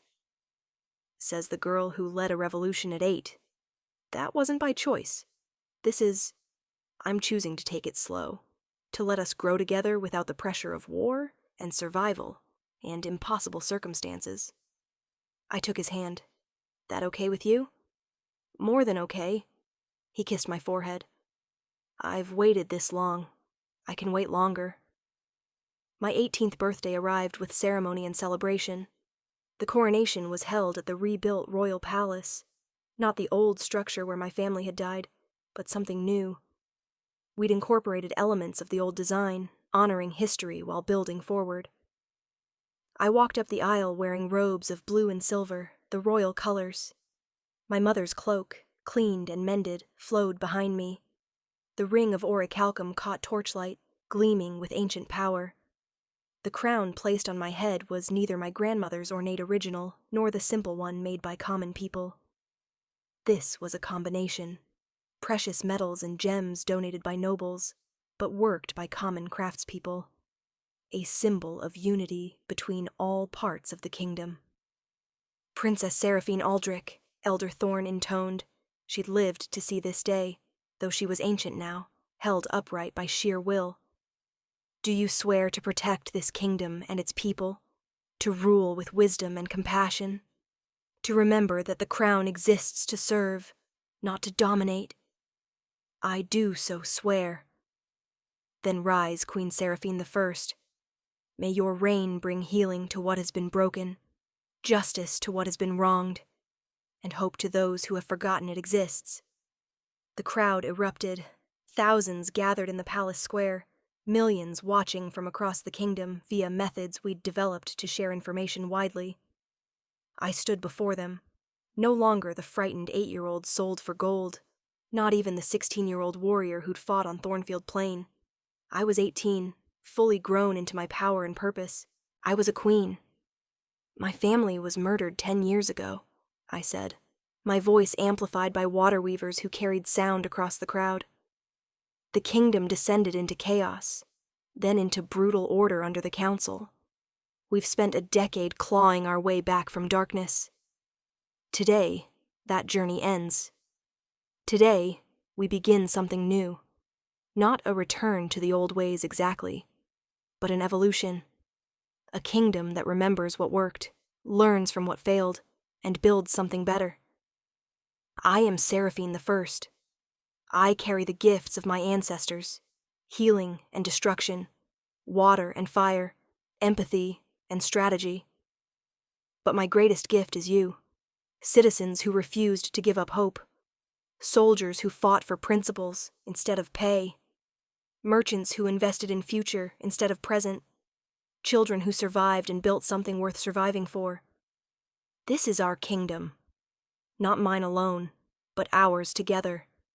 And together, we will ensure that no child is ever sold for gold again, that no one starves while others feast. That power serves the powerless instead of crushing them. This is my oath. This is my promise. This is who I choose to be. The cheering lasted for hours. Epilogue. 20 years later. I'm 38 years old now, Queen Seraphine I, longest reigning monarch in recent history, mother of 3 children who will never know what it's like to be sold, or hunted, or forced to fight for their right to exist. The kingdom is unrecognizable from the one I inherited. We've eliminated child trafficking, established universal education, reformed the justice system, built infrastructure that serves everyone instead of just the wealthy. We're not perfect, no kingdom is, but we're better. Measurably, demonstrably better. Uncle Garrett died 5 years ago. I learned about it through official channels. He'd become a minor merchant in an eastern province, remarried, had legitimate children, lived an ordinary life. I never confronted him about selling me, never demanded apology or restitution. Just let him live with his choices while I lived with mine. That felt like enough closure. Kieran is my king consort now. We married when I was 22, had our first child at 25. He still jokes that he's technically a trader's son who married into royalty through sheer persistence. Ren runs our intelligence service with the same sharp competence she showed at 10. Marcus manages the treasury, ensuring we remain fiscally sound, even while investing heavily in public welfare. Kira commands our defense forces, though we haven't fought a major war in 15 years. Elder Thorne passed away peacefully at 97, having seen the kingdom restored and thriving. Commander Slate retired at 65, grumpy to the end, but satisfied that his prince's daughter had reclaimed what was stolen. And me? I continue the work. Daily governance, impossible choices, the endless responsibility of power used in service rather than dominance. Sometimes I still think about that 8-year-old girl who Uncle Garrett sold for 20 pieces of gold. Wonder what she'd think of what I've become, whether she'd be proud or terrified, or both. But mostly, I focus forward. On the kingdom we're building. On the children growing up free. On the future that's possible when people choose justice over cruelty, cooperation over domination, hope over despair. I was sold at 8 for 20 pieces of gold. They thought they were buying a slave. They had no idea they were selling a kingdom. And that, I think, is the greatest justice of all. The end.